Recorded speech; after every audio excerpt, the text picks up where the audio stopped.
Hello and welcome to another episode of the podcast that brings you all the high voltage and intriguing information from the way down, hard to reach nooks and crannies of the intellectual armchair, as well as the electrifying, ungrounded conversation on all topics current, past, and yet to be. We are your hosts, Marcus and Drew, and this is Phase to Phase.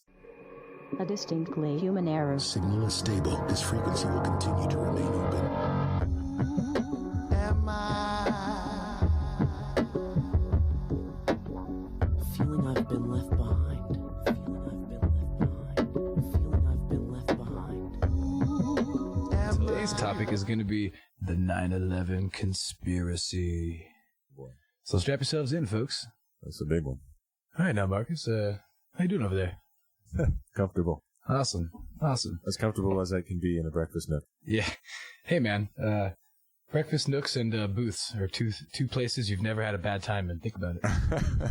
Go back through your memory. You've never had a bad time in a booth or a nook of any kind. Crazy, man. So today marks the 18th anniversary. 18th year anniversary. That's crazy, man. That's a whole person, as Joe Rogan would say. So let's do the obligatory. Where were you? And yeah, agreed. Right, because I'm sure your story is a little more interesting than mine because you're a little bit older than I am. I mean, I was. It's true. How old were you? 8, I think. Damn. No. Yeah, 8 because it happened right before my birthday. Yeah. No snap. Yeah, I was in the car. Just a wee baby. Yeah, I was in the car, and I remember hearing about it on the radio. And I don't know if it was just a general confusion or just me being so young, but like I did not understand what was going on. Did you know though that something was kind of like out of the I had the ordinary? feeling something was wrong. I knew adults around me were upset, but I didn't know why or what. It took me, gosh, I don't know. I would say maybe a month till I really put it all together. Yeah, once all the American flags started coming out, and exactly. So many unity American for flags the first everywhere. time in 60-ish years. Right. Yeah, for sure. And all the country songs about how pissed off we are. Yeah. I will never forget. Mm-hmm. What were we talking about? 9/11. That's right. Sorry. Yeah, it was that. That, and people wanted to kill bin Laden. And then before I knew it, we were at war in Iraq. And then he became our next president. Yeah. No, sorry. That's a different guy. My bad. Hold on. Their names are just so similar. You know what I mean? Sorry. Scratch that. Yeah. How about you, Drew? I remember exactly where I was. I was about 15, so a little older. And I was coming downstairs, and I think actually right before I came downstairs, my mom like poked her head in or whatever in my room upstairs and was like, something, we're under attack. Right. She said, like, I remember that so distinctly. That's a weird thing to hear your parents saying. Yeah, and I'm like, what the hell are you talking about, dude? And she probably said some other things too. I don't know if she said like planes or New York or any of the. Yeah, I remember I went downstairs and we were watching on TV before I was getting ready for like school. At some point, I remember passing by the TV and like straight up seeing the second plane colliding into the tower and everybody going like, "Oh my God!" Like, you know, which is weird because my stepdad was a pilot for Southwest, and so I was already into planes. Oh yeah, you know, like already, and I actually wanted to be a pilot way back in the day, and an astronaut before that, and then started gradually getting like stepping down of the astronaut to like pilot, a little more realistic expectations. Yeah, video game player to like, it's a natural progression. But that's so bizarre to me that like my mom, that I remember her saying that, and like now I'm wondering because it was 18 friggin' years ago. Can I trust my memory? Is that what she really said? And you know what I mean? Because hearing the words "we're under attack," and how did you know already? You know what I mean? Like, was the news already given that narrative? And I don't think so until the second plane came in. People probably thought it was an accident. I would have thought so, dude. It was a plane. It's this the tall building. Yeah, 1 and 1 make 11.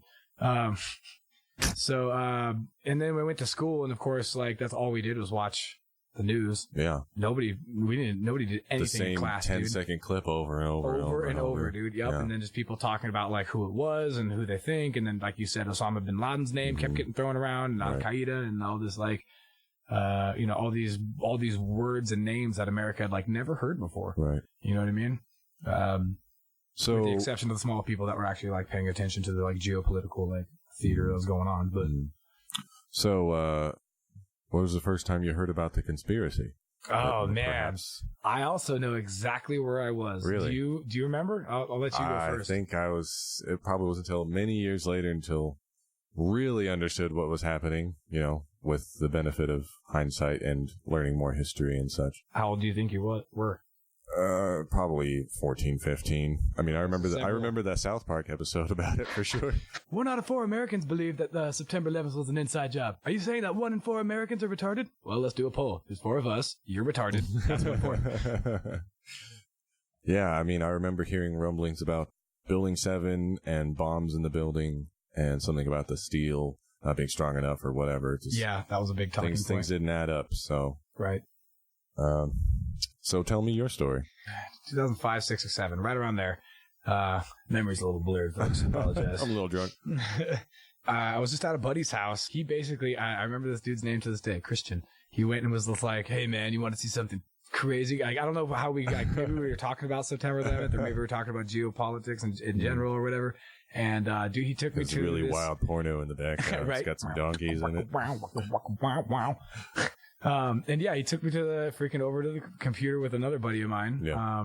We watched these videos that would later become the Loose Change documentary. Have you heard of that? I don't think so. So that was a really big one that like opened, that brought the 9/11 conspiracy to the mainstream. Yeah. Mm-hmm. Along with other documentaries like Zeitgeist and stuff or whatever. I don't even remember what videos I watched, but it was, cause there's so many parts to the 9/11 conspiracy, and I can't remember exactly which ones sold me. I knew it was Building 7, like you were saying again, of like, oh, did you even know that, like, that building was even hit by a plane? 2 planes, 3 buildings, bro. You know what I mean? Right. That doesn't, like I said, it doesn't add up. This is before Common Core. I know math. 2 minus 3 is 1. What's 1 doubled? 11. 11 minus 2? 9. Exactly. Bam. 9/11. Illuminati confirmed. Like, and I remember another part of it too was like the buildings, the speeds they were falling and stuff like that. I never got like hooked on the jet fuel doesn't burn hot enough to melt steel. I didn't even, you know what I mean? That wasn't even like part of, I knew about planes and I don't know anything about buildings, but I knew what I saw and I was like, damn, that's weird. Yeah. And I can't remember exactly, but then from then on, dude, I just like anything 9/11 related, I just gobbled it up like a crackhead, dude. Yeah. Some things, of course, and we're going to discuss later today, were kind of far-fetched even for me, and I'm a person that lives in like the realm of like infinite possibilities. Right. You know what I mean? Like the infinite possibility universe of like, well, if you've thought of it, somebody's probably done it. You know what I mean? Just because there's no recording of it doesn't necessarily mean anything. And so I don't know. It seemed plausible to me the more I kind of looked into it. Certain things I was kind of like, that's either a complete like on purpose red herring, or that's just stupid people. Look at this picture in the clouds. Yeah, basically. Little monkey. But yeah, that was the first time I heard about it, and then from then on, I was just like, whoa, I want to look up more of this stuff. So it was one of the earlier conspiracies that you were exposed to. Yeah, because by then, when this was years later, so I think I was by this time in like 1920 or 21-ish, and I was already had a healthy distrust of the man. A healthy distrust. Yeah, I kind of came from like the skater community, and we were all already got counterculture, yeah, exactly. Counterculture of any kind or whatever. But it just so happens that the political right were in the office at that time. So I'm like, yeah, man, lefty stuff and fuck you and like fight the power. Okay. So I was, very able to believe that, or at least open to the possibility that some shenanigans and chicanery went on that day. Sure. All right. So we're going to do this episode in 2 parts because it is just such a massive topic. And this first part's going to be a lot of info heavy. We got to set the stage just so we can bring everybody up to speed and know who the key players are, what the official story is. That way, when we're pontificating, everything will kind of make sense. We'll have a point of reference. Right. We can't just go spouting off nonsense, all half-cocked. That's not our style. That's not how we do things here. So let's begin. We begin our story today with the official breakdown. Okay. So, the official story, basically. So, on September 11, 2001, 19 Islamist terrorist hijackers directed by Al-Qaeda's leader Osama bin Laden forcibly took control of 4 commercial aircraft with box cutters, and while evading the North American Aerospace Defense Command, or NORAD, they hit 75% of their intended targets. In turn, World Trade Towers 1, 2, and 7 collapsed due to structural failure from office fires, killing almost 3,000 people, while the plane that hit the Pentagon and Shanksville both vaporized on impact. The 9/11 Commission found that there were no warnings for this coordinated act of terrorism, while multiple government failures prevented adequate defense. So obviously it was a horrific event that was used as a large pretext for America and her allies to form a global coalition of nations, 68 of them, to fight the global war on terror that continues to this day, 18 years later. Basically, I guess we could break down just the official timeline. I'm going to skip a whole bunch of things just because a lot of things happened on that day. I'm just going to give you the juiciest parts just so you can kind of get an understanding of how the day's events kind of... So we start bright and early at 5:45 a.m. One of the hijackers, Mohammed Atta, passes through security in Portland International in Maine, and Atta, along with another terrorist named Al-Omari, board a commuter flight to Boston Logan International Airport where they connect to American Airlines Flight 11. 3 other hijackers will join Atta and Al-Omari aboard the flight as kind of like, backup. Muscle. Yeah, exactly, backup. So less than 2 hours later, the 5 terrorists who hijack American Airlines Flight 77 are videotaped as they pass through Washington Dulles International Airport's West Checkpoint. 3 of the hijackers set off metal detectors, but no weapons are found. And they proceed through the gate. And the hijackers at this point are carrying concealed knives on their person, the box cutters that we mentioned earlier. Either on their person or in their luggage. And so before 9/11, there weren't any requirements for the security checkpoints to videotape their interactions. Right. Obviously that changed. And also at the time, knives were technically allowed on planes if the blade was just less than 4 inches or something. Right. So yeah. Box cutters, obviously the blade's an inch. Mm. And so 7:59 a.m. Flight 11 that we mentioned at the beginning takes off. 11 crew members and 76 passengers are aboard. Now, this is going to be kind of a reoccurring theme where a lot of the flights are kind of thankfully empty. Not empty, but, not as full as they... Yeah, they're on the lighter side. 8:15 a.m., Flight 175 takes off from Boston to Los Angeles with the 9 crew members aboard. At 8:19, Flight 11 crew members contact ground control personnel of a hijacking reported that the cockpit is unreachable. So apparently they tried to send a message and it wasn't responded, and so that was cause for alarm. Mm-hmm. At 8:24, the attempted communication with the passengers and crew from Flight 11's cabin, where hijacker Mohammed Atta presses the wrong button basically to broadcast, "We have some planes, just stay quiet and you will be okay." But apparently he wasn't, he was talking to the air traffic controllers and not necessarily just the passengers. So obviously at this point, one would hope that alarms are sounding, whistles are screaming, bells are ringing. 8:32 a.m., the FAA officials were notified that Flight 11 had in fact been hijacked, and they in turn notified NORAD, who scrambled some F-15s. At 8:42, Flight 93 takes off from Newark International Airport, and just 5 minutes later, the North Tower is attacked, where American Airlines Flight 11 crashes into the North Tower of the World Trade Center. So they scrambled some jets, but they weren't able to intercept in time? Yeah, they never made it there. Matter of fact, they were getting blips all over the what they call ghosts.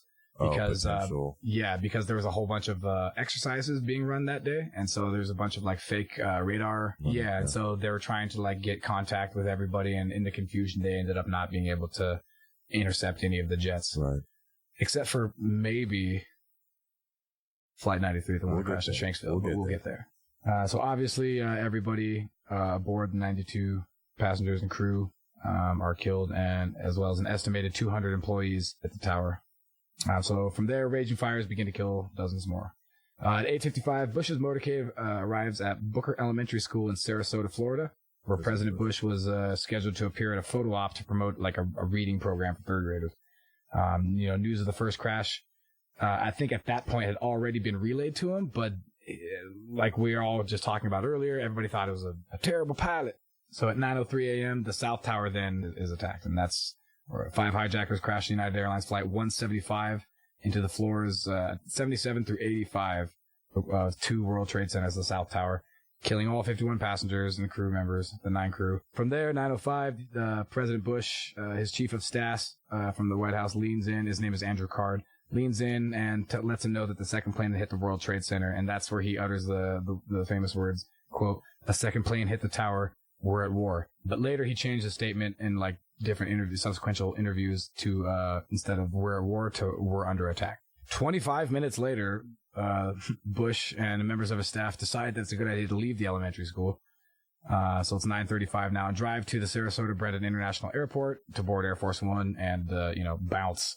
Didn't have a clear destination of where they're going to go. They just kind of wanted to get him up in the air and out of there. Yeah, exactly. Right. Which would be good because, if the president's at a school, that's not a secure location. Not a secure location, dude. Yeah. And also there's a whole bunch of like soft targets all over the place. Yeah. Plus they're all snotty and boogery and stuff, and they don't sit still. They're all squirming and stuff, and loud, and they want cookies and milk. So 9:36, the evacuation of Vice President Cheney and the U.S. Secret Service agents evacuate him to like the underground operations center that's like beneath the White House, the presidential panic room, basically, the command center. At 9:37, 5 hijackers crash American Airlines Flight 77 into the Pentagon. Obviously, all 53 passengers and 6 crew members aboard die, as well as killing 125 military and civilian personnel on the ground. So at this point, evacuations of the White House and the U.S. Capitol, where all the representatives and Senate members and stuff are still in session. Yeah. So they're starting to evacuate all of them because everybody's kind of finally putting it together, like, hey, shit's going down. 9:59. After burning for 56 minutes, the South Tower collapses in 10 seconds. And obviously more than 800 civilians and the first responders inside the building and the surrounding area are all killed. Just after that, 10:03, 4 hijackers crash Flight 93 in a field near Shanksville, Pennsylvania, after the crew and passengers stormed the cockpit to kind of like, the whole "let's roll" thing that you saw on bumper stickers and country songs and all over the place. Basically, afterward, is that like, I guess when people had heard what was going on, and I don't know if maybe they were getting reports on while they were, literally being hijacked. Yeah, of what's happening. If that's what was happening, I could totally understand if people were like, nope, not gonna let that happen. Be involved in another... Yeah, I'd way rather die and crash it ourselves. Presumably there was like a struggle and they lost control of the plane and it careened into an old abandoned pine. Yeah. At 10:15, the collapse of the Pentagon's E ring, which is like the most outer ring. Right, because the Pentagon is like a series of pentagons, bigger and bigger. The Pentagon, which is a 5-sided shape, has 5 rings and like office corridors or whatever that are like freaking miles long. Right, it's huge. And it's apparently like the biggest office building in the world. I don't know if that's still the case today, but which is weird because if you look at it, it doesn't look very big at all, but it's just sprawling. Right. So at 10:28, the North Tower collapses after burning for 102 minutes, and more than 1,600 people are killed. So first to get hit, second to drop. Right. Most amount of people died. Yeah. 11:02, New York City's mayor orders evacuation of Lower Manhattan finally. So it had been 2 hours. 2 hours. Yeah, and he was like, all right, now is probably a good idea, I guess. Even though the whole area is like blanketed in freaking cancer-causing dust. But don't worry, it's okay to breathe. And we're going to get to that part later, too. They basically told everybody, like, it's totally fine to breathe the air down there. Don't worry. And then came, like, a whole decade and a half of lawsuits and stuff, championed by Jon Stewart, none other, which, tip of the hat, sir. It's 12:16 p.m. The U.S. airspace closes. So the last of the flights all grounded. That are still in the air, are all grounded. Except for just 1 or 2, but we'll talk about those later. Which was, at least in my life, that was unprecedented. It had never been like, hey, nobody in America is flying. The entire country's a no-fly zone. Yes, dude. The entire 3,000 or however long, I do remember hearing about that. That's crazy, right? So I'm pretty sure that was pretty unprecedented. I don't know if that's ever happened before. Right. In the history of American... Yeah, since we started aviation. Yeah, exactly. Yeah. That's exactly my point. At 12:30 to 3 p.m., a group of 14 survivors located in the ruins of North Tower Stairwell B, which is nuts. So they're pulling people out. Not many, unfortunately, but there were a couple. And, I can only think of the sheer terror that... I could not even imagine. Dude, you're in a concrete, tomb. Yeah. Trying to go up these stairs, probably in the dark because everything, or full of noise and heat and, you know, I mean, the unimaginable. noise in itself would have been enough, but the noise, the heat, the smells, everybody I can imagine. panicking. Yeah, straight up, dude. Yep. So, and then like have all of that, 100 and whatever floors come down on top of you. Yeah. That's crazy. In between that, though, at 2:40 p.m., Secretary of Defense Donald Rumsfeld was issuing rapid orders to his aide to look for evidence of Iraqi involvement. According to notes taken by senior policy official Stephen Cambone, Rumsfeld asked for, quote, best info fast, judge whether good enough to hit SH, presumably Saddam Hussein, at same time. Not only UBL, which again is presumably Osama bin Laden. Wow. So his notes quoted Rumsfeld as saying, quote, we need to move swiftly. How soon was this? Near terms target needed, go massive, sweep it all up, things related and not. This was at 2:40 p.m. On the same day. Yes, exactly. Wow. So let's say they drop in like 10ish, and so that's like 4 hours, 5 hours. Let's just say 5 hours for rounding purposes. Right? Well, that's interesting. That's pretty fast 5 hours intel. later, you're not even talking about Afghanistan. You're talking about freaking a totally different country, homeboy. Mm-hmm. So that's a little weird, and of course, that will make a lot more sense later. And finally, at 5:20, after burning for hours, World Trade Center Building 7 collapses. This 47-story tower had been evacuated earlier, thankfully, and there were no casualties. And so that, I guess, brings us to the conspiracy itself. What is exactly the 9/11 conspiracy, other than that jet fuel totally melts steel, as we all know? Basically, that September 11th terror attacks were like a false flag or an inside job in order to redraw the map of the Middle East for conquest of natural resources like oil, lithium, water, surprisingly, heroin, which is a cornerstone resource, by the way. Obviously, as well as military hegemonic domination of the region. And, you know, this new foreign policy, and it was very new for the United States, allowed the United States to enter sovereign countries in the name of looking and fighting terrorists. But there's kind of two basic ways that this conspiracy could have gone down, and that's the acronyms LIHOP and MIHOP. Now, you didn't know this what these were before, Marcus, but I filled you in before. Can you remember what they represent? They're a delicious place to get pancakes when you're hungover. And you just pour the syrup on there, and there's like blueberry, and then the other one is Denny's. And that one's LIHOP. It's like IHOP, but it's a lie, right? Yeah. Like it's like I can't afford IHOP, so I'm going to go to Denny's. You. It's sitting down food. I'm in a booth. Nothing bad ever happens when I'm in a booth. Exactly. So LIHOP is let it happen on purpose.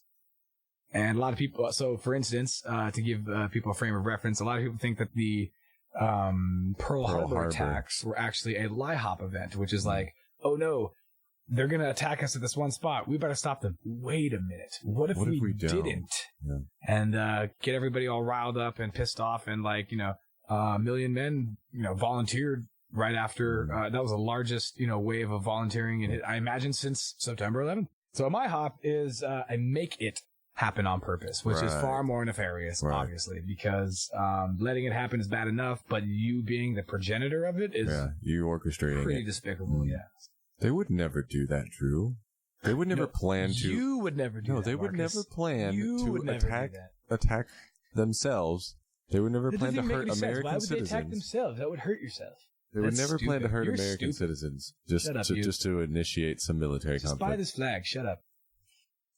So that leads us into something called the Project for a New American Century, or PNAC.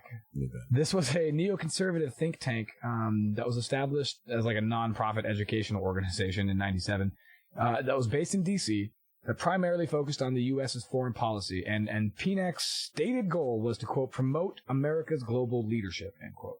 So obviously you can kind of interpret that as you will, but the organization...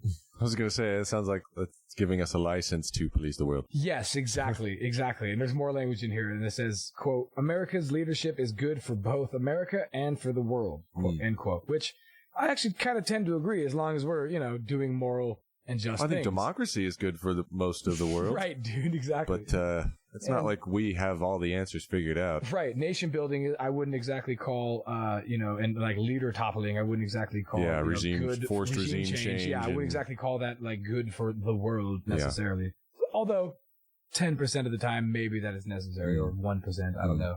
They also use more language, basically stating that a Reaganite policy of military strength and moral clarity, end quote. Of course. Just, America can do no wrong, might is right, all these things, which, don't get me wrong, with us driving, there's a lot of responsibility. That's all I'm saying. And are we ready to take on the responsibility of all those cultures and all the not backdraft? Everybody's buckled in. And, you know what I mean? Nobody's really tested the safety of this vehicle. Not at all. I really think that actually we should probably go with a different kind of policy, like the, one from the Star Trek's Federation, where we just have a virtually complete, anti-intervention policy with almost all cultures, unless they ask for help. The Prime Directive. Exactly.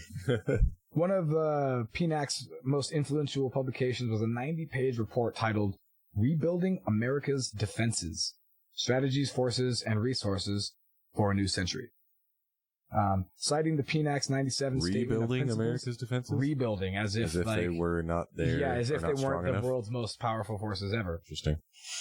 It assessed that the United States should, quote, seek to preserve and extend its position of global leadership, end quote, by, quote, maintaining the premise of United States military forces, end quote. So they asserted that the United States should, quote, seek to preserve and extend its position of global leadership, end quote, by, quote, maintaining the permanence of United States military forces, end quote. So permanent bases, sprinkle in of regime change, subjective legal jargon to basically allow it all to happen. Enhanced interrogation techniques. Drew. Right, that's not torture. Come on. So this basically represented a massive change in the U.S.'s foreign policy, obviously. A lot of people think that it was a policy coup because America didn't have that kind of policy before, and then we were kind of acting reactionally to it. Right. So all of this was carried out by a group of men infamously known as the neocons, which just stands for the neoconservatives. And they're a political movement born in the United States during the 1960s, kind of among liberal hawks who became disenchanted with the increasingly pacifist foreign policy of the Democratic Party. Prominent neoconservatives in the George W. Bush administration included, names like Paul Wolfowitz and Philip Zelikow. While not identifying as neoconservatives themselves, technically, seniors, officials, Vice President Dick Cheney, of course, and Secretary of Defense Donald Rumsfeld. Rummy. Yep, Rummy. Oh, man, Rummy. They listened closely to neoconservatives advisors, regarding foreign policy, especially in the defense of Israel and the promotion of American influences in the Middle East. Everyone kind of knows all the shadiness that goes with the Bush dynasty. Obviously, if you're listening to this podcast, you probably know, including obviously Prescott Bush and his whole, Nazi banking shenanigans. No big deal. Or, of course, George H.W. Bush being the head of the CIA and that whole, as Nixon said, Bay of Pigs thing. So in 1978, Bush and Osama bin Laden's brother, Salim bin Laden, founded a group known as the Arbusto Energy, which is an oil company based in Texas. Which is weird because obviously the guy who would later become the most infamous, anti-America bad guy ever, his brother, and as we're going to come to find out, his whole family, is kind of intertwined with the Bush family. Matter of fact, several bin Laden family members have invested millions in a group called the Carlyle Group. And they're basically just bunch of international arms dealers. And it's a private global equity firm that's based out of Washington, D.C., and the company's senior advisor was Bush's father. So, obviously former President Bush, H.W., New World Order. After news of bin Laden's Bush connection kind of became public, Elder Bush stepped down from the Carlyle Group because obviously it doesn't really look good on the PR pages if the most deadly terror attack. He had to remove that out of his LinkedIn known page. to America. Yeah, obviously. I don't think it takes a genius to be like, you should probably distance yourself from that. Interestingly, on September 11, 2001, members of the Carlyle Group, including Bush Sr. And his former Secretary of State, James Baker, were meeting at the Ritz-Carlton Hotel in Washington, D.C., along with Shafiq bin Laden, another one of the Osama bin Laden's brothers. While all flights were halted following the terrorist attacks, as we mentioned earlier, there was one exception made. No. The White House authorized planes to pick up 140 Saudi nationals, including 24 members of the bin Laden family living in various cities in the U.S., to bring them back to Saudi Arabia, where they would be safe. Wow. They were never ever interrogated. Wow. So the shenanigans are already kind of starting to build up. Now, just from this point, you could probably look and be like, well, maybe it's just, hey, a lot of people rub shoulders with all other people, and Osama bin Laden apparently is, we're going to kind of come to find out, is kind of the black sheep of the bin Laden family. Comes from a wealthy family and doesn't really follow the rules. And he's kind of like you can't tell me what to do. I'm gonna rebel. I'm the skater of the bin Laden family. He's the Kevin McAllister of the family. So Osama bin Laden was the founder of the pan-Islamic militant organization known as Al-Qaeda. And he was a Saudi Arabian citizen until 1994, and then became kind of stateless afterward.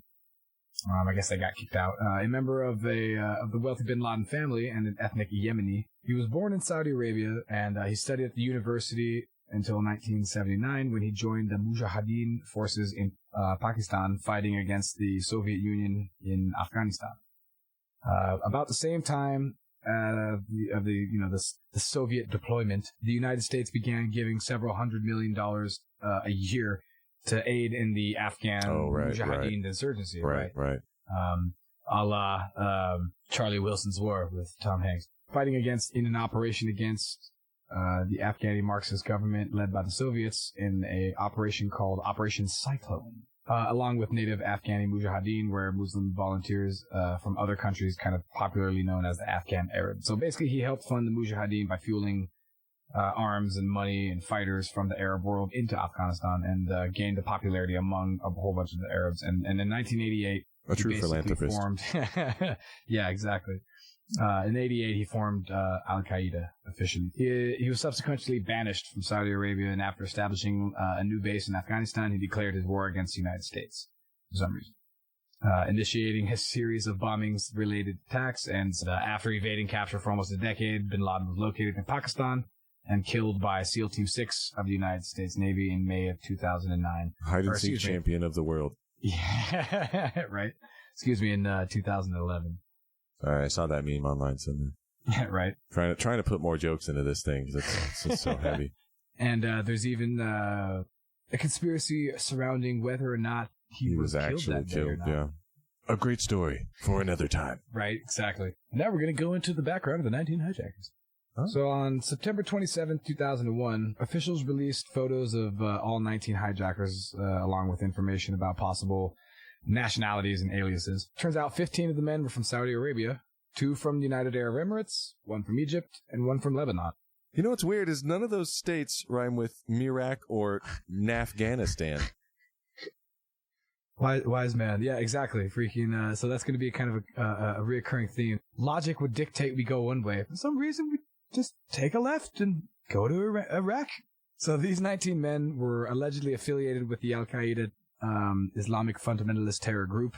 So basically, if these guys were Muslim fundamentalists, that they would act, presumably, like Muslim fundamentalists.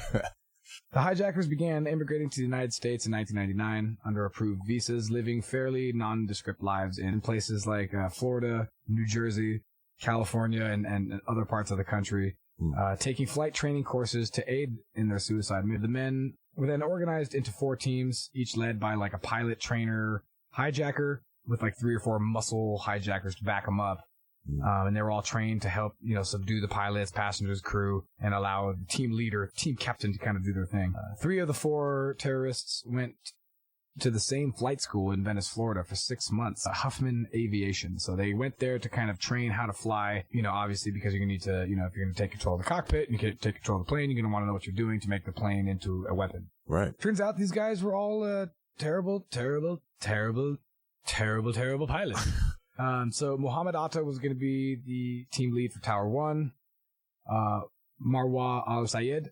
Excuse me, folks. I'm probably going to butcher some of these names. I'm not doing it on purpose. I apologize. But yeah, where's your Middle Eastern accent, Drew? Just messing with you. He's going to be in charge of Tower 2. Zaid Jahar was going to be the team lead for Shanksville. And Hani Hanjour, the group's most experienced pilot, was going to take on the role of the Pentagon. So basically, these 3 men rented a small house together during their flight training. I know I mentioned 4 men, the top 3, I apologize, not Hani Hanjour. These three men rented a small house together and during their flight training, as well as, renting cars and driving across the state, which I will remind you, to rent a car in the United States, even in 2001, you needed a license, credit card, insurance. Right. So these guys were all legit, which would, I guess, lead you to presume that they were like sleeper cells, deep, long game, as I always talk about. Long game players, where basically, you go into the country, you try to assimilate as best you can. You don't really make tons of friends, but you don't really get on anybody's radar. Out. Right. Exactly. And you do whatever you need to do to carry out your mission, and that's that. Yeah. So we would later would come out reports of restaurants and nightclubs and things like that, where they would kind of report really strange behavior of these guys, like lavish jewelry, really nice and expensive clothes, and even like strip club like lap dances, which again doesn't really sound all that sound like a Muslim fundamentalist, but again, one would argue that if they weren't, if they're playing the long game or if the sleeper cells, they gotta blend in. Gotta look natural. Yeah, but again, like I don't really like nobody's watching you, presumably. Right. I mean, unless you're worried about like the CIA or FBI or whoever watching you, and if they were, how come they didn't freaking figure out that these guys were planning all this stuff or whatever. That's but, true. They're putting on the show of like, okay, I'm going to go to strip clubs and throwing money around. I'm an American. Everything's cool. They're probably like sitting there like, I love this country. That's kind of what I was thinking. Like, that's kind of why, like, the part of me thinks that, like, kind of later on as we discover, a part of me thinks that these guys kind of were involved in something that they might not have thought that they were involved in or whatever, and that they were actually kind of just like, yes, everything's awesome. I'm an American now. I'm a pilot. I'm throwing money around. Fuck you. Like, everything's dope. Like, I'm at a strip club. I got all this freedom. But apparently they hated all that freedom. They hate our freedoms, Drew. That's why they did it. That's why it is. We can break it all down to that. It's very simple. That's all you have to know. I get it. They hate our freedoms. They hate you. That's what the news tells me. That's what I believe in. Plus, they said you look like dorks. Oh, hell no. We also got reports from the Pentagon itself that some of the hijackers received training at other flight schools, as well as secure U.S. military installations back in the 90s. So specifically, Air Force bases in Arizona, Alabama, Texas, California, and Florida, which is a lot of places to be. And that still hasn't really been kind of clarified yet. It was a very peculiar report that the Pentagon said, hey, also, we have these guys on file of kind of coming in here, doing a couple of things, nothing big, and then just leaving. Well, all reports from the flight instructors, as I said earlier, kind of indicated that all the hijacker pilots were just awful. Terrible. Just they didn't play enough Microsoft awful. Flight Simulator, obviously. That's kind of what I was thinking. Like, why even going to these guys, dude? Like, dude, Flight Simulator 95 was out. You just buy a stick and a little, like, throttle joystick. Buy a computer. I mean, dude, you're getting money from freaking, back home, apparently. So, what's the big deal? You could have trained and then, put on a better show, and then these guys would give you your license, and then... I mean, I'm really thinking too deep into this, I guess, because all you really need to do is know enough to, increase the throttle, push the nose down, which I'm obviously oversimplifying. Flying is a lot more complicated than that, folks. So as I said, the pilots were just terrible, and Hani Hanjour was basically the best out of all of them, but as the witnesses would say, and as the teachers would say, that he had difficulty controlling a Cessna 172, which anybody that knows anything about planes is insanely it's the smaller. Geo Metro of airplanes. Right, dude, exactly. Yeah, it's a fixed wing, fixed landing gear, single engine, non-turbo prop versus aircraft. The Lamborghini Aventador McLaren P1 yes, exactly. Of the Boeing titanium turbine engine, exactly, of the 757 that hit the Pentagon. Exactly. So as I said earlier, these guys were getting money from abroad. Matter of fact, Mohammed Atta received a $100,000 wire transfer from the head of Pakistan's intelligence, which is the ISI, a dude by the name of General Muhammad Ahmed. Unfortunately, no inquiry was ever made as why the general ordered the $100,000 to be sent to Atta. It's not only is that a large amount of money, but it's coming from Pakistan? It's a large amount of money for people like you and I. Yes. And no one suspected it. No, and matter of fact, government officials were kind of not government officials, 9/11 Commission would later deem that this finance was, quote, of little practical significance, end quote, which... That's a nice cover-up you got there. I know, right? Nothing to see here. When people like us hear things like that, we're like, dude, that's horrible. But to be fair, the guys I can't remember his name, but one of the 9/11 Commission members said that the reason why it was such little consequence is because the amount of money was so small. And I guess in like the geopolitical world, I guess comparatively, $100,000 is not a lot of money. I know, which is weird because again, if you're having a bunch of like, stealth, sleeper cell guys in the country, they're going to be having jobs. They're going to have like, they're going to have most of their own pay. $100,000 goes a long way. It's a lot of box that's a lot of making it rain at those strip clubs. For real, dude. No shit. And to make things even kind of stranger, that General Ahmed that I just spoke of earlier on the morning of September 11th was having breakfast with government officials in Washington, D.C. Oh. I'm sure it was official business. What tale of our 19 hijackers wouldn't be complete without the tale of the passport recovery?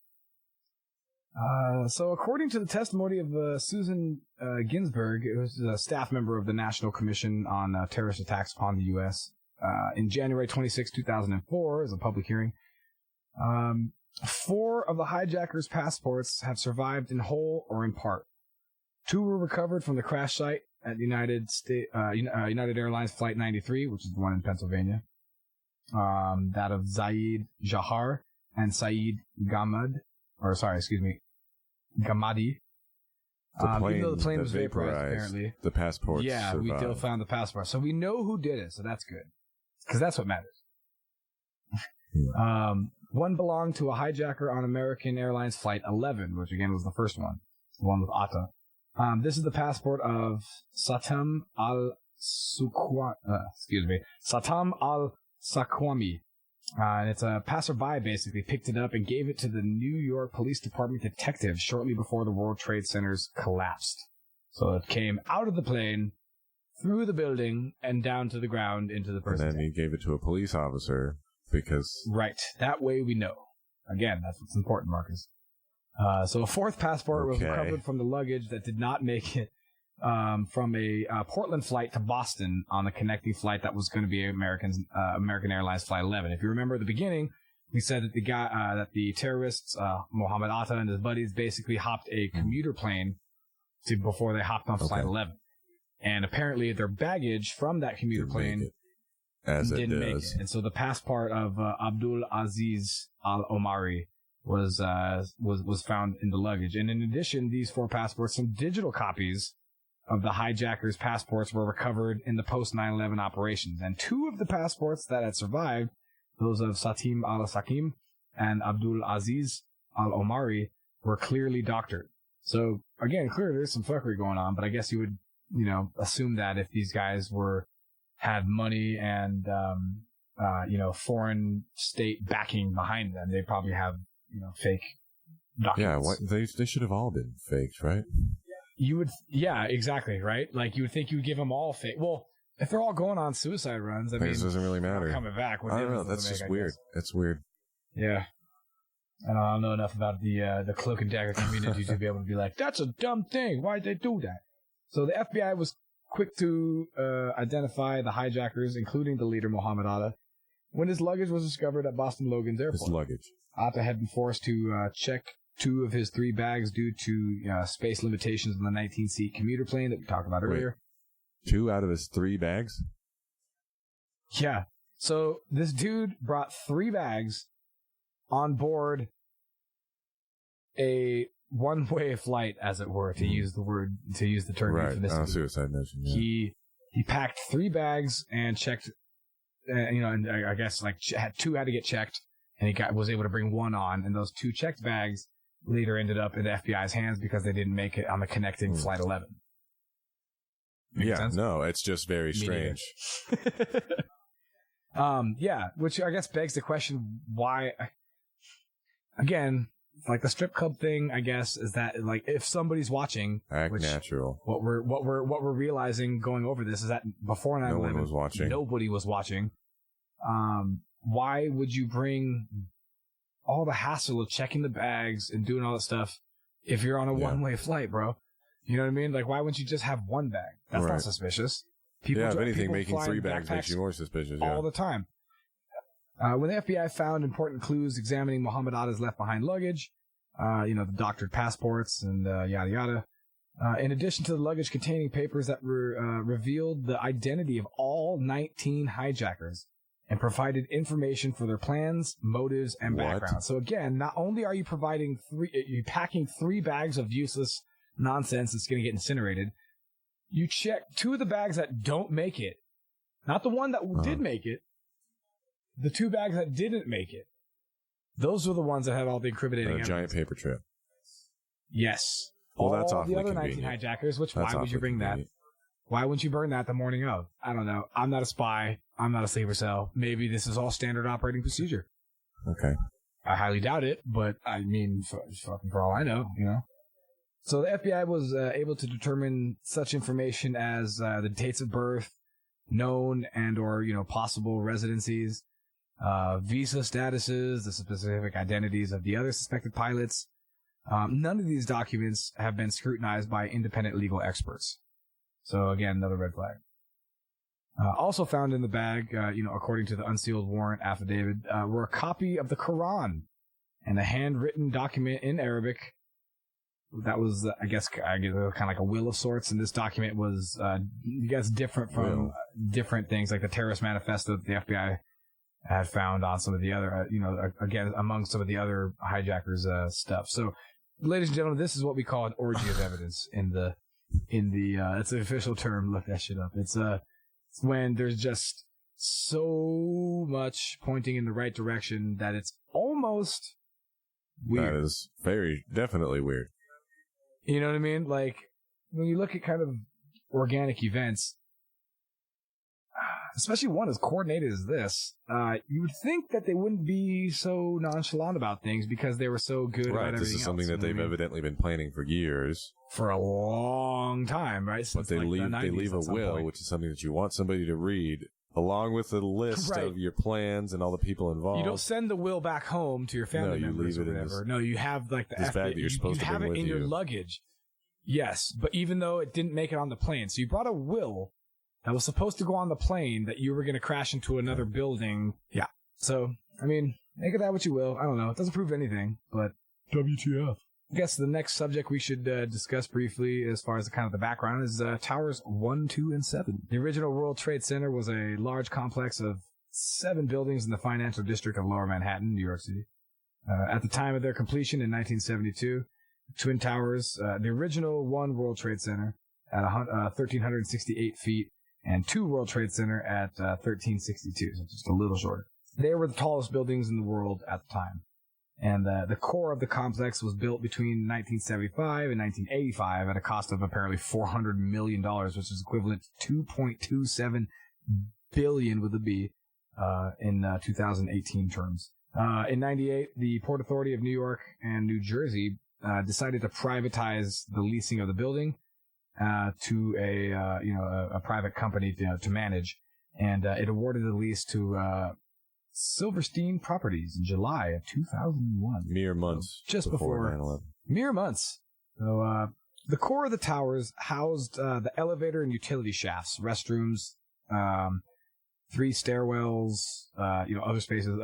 The core of each tower was like a rectangular area, 87 feet by 135 feet, that contained the 47 core columns that ran through the center of the building down into the bedrock from the top to bottom of the tower. And the large column-free space between the perimeters of the core was kind of bridged by a prefabricated floor truss. And so you could just slap it up on there. And then the floors kind of were supported their own weight, as well as, live loads, which is, people walking around, furniture moved in, all that stuff. Dead loads are things that when the building doesn't have people in it moving around, stuff like that. All these floor trusses basically provided lateral, left to right, stability to the exterior walls and distributing wind loads amongst the exterior walls. Yeah, it's a fascinating piece of engineering if you go back and look at even just how they built it. So many first times applied to that building. The engineering and even the construction was interesting too, because they excavated so much land that they just dumped it in the river. Like 16 acres. 16 acres to the city. Just like, here you go. Yeah. Here you go. Here's prime real estate. And there were subway lines that ran underneath it, and they were never once interrupted during the entire construction.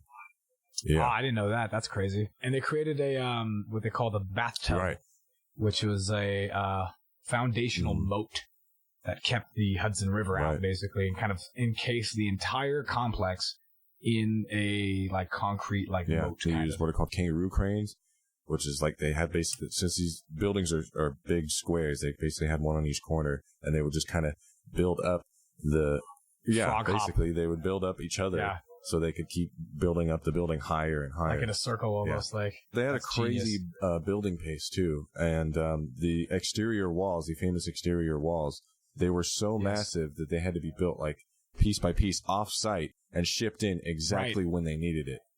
Craned up and put into place, like what's it called? Like not prefab, the opposite, like built to order. Time, because they didn't have. They were so big, and they didn't have enough space to house them anywhere. They had to bring them exactly when they needed them to put them up. Because they're so massive, no like warehouse. Yeah, and it's in the middle of Manhattan. There's not a lot of space laying around for them to just have that stuff.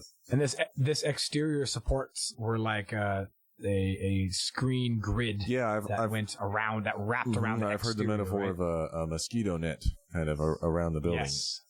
Yes. Which we'll get into the destruction of later. But that's actually what holds the weight is the exterior walls. It's very, very interesting from an engineering standpoint. The core columns and the exterior walls. Those are the two things that basically keep the building up. The floors that you see, those fall away. Presumably they should have core columns and exterior columns that will be keeping the building up, unless, absent some catastrophic progressive fire failure. The thing was, because these buildings were so tall, even the engineer, they had this plan of, hey, okay, this is what we need in this building. And the engineer's like, well, you can't build a building that tall because nobody's going to want to buy the stuff at the top because it's going to take forever to get there because the elevator. Because the elevator ride would be like 20 so they created this system where like the building's basically 3 buildings stacked on top of each other. They have like express elevators that go the length. Exactly. And each zone has its own elevators inside of it.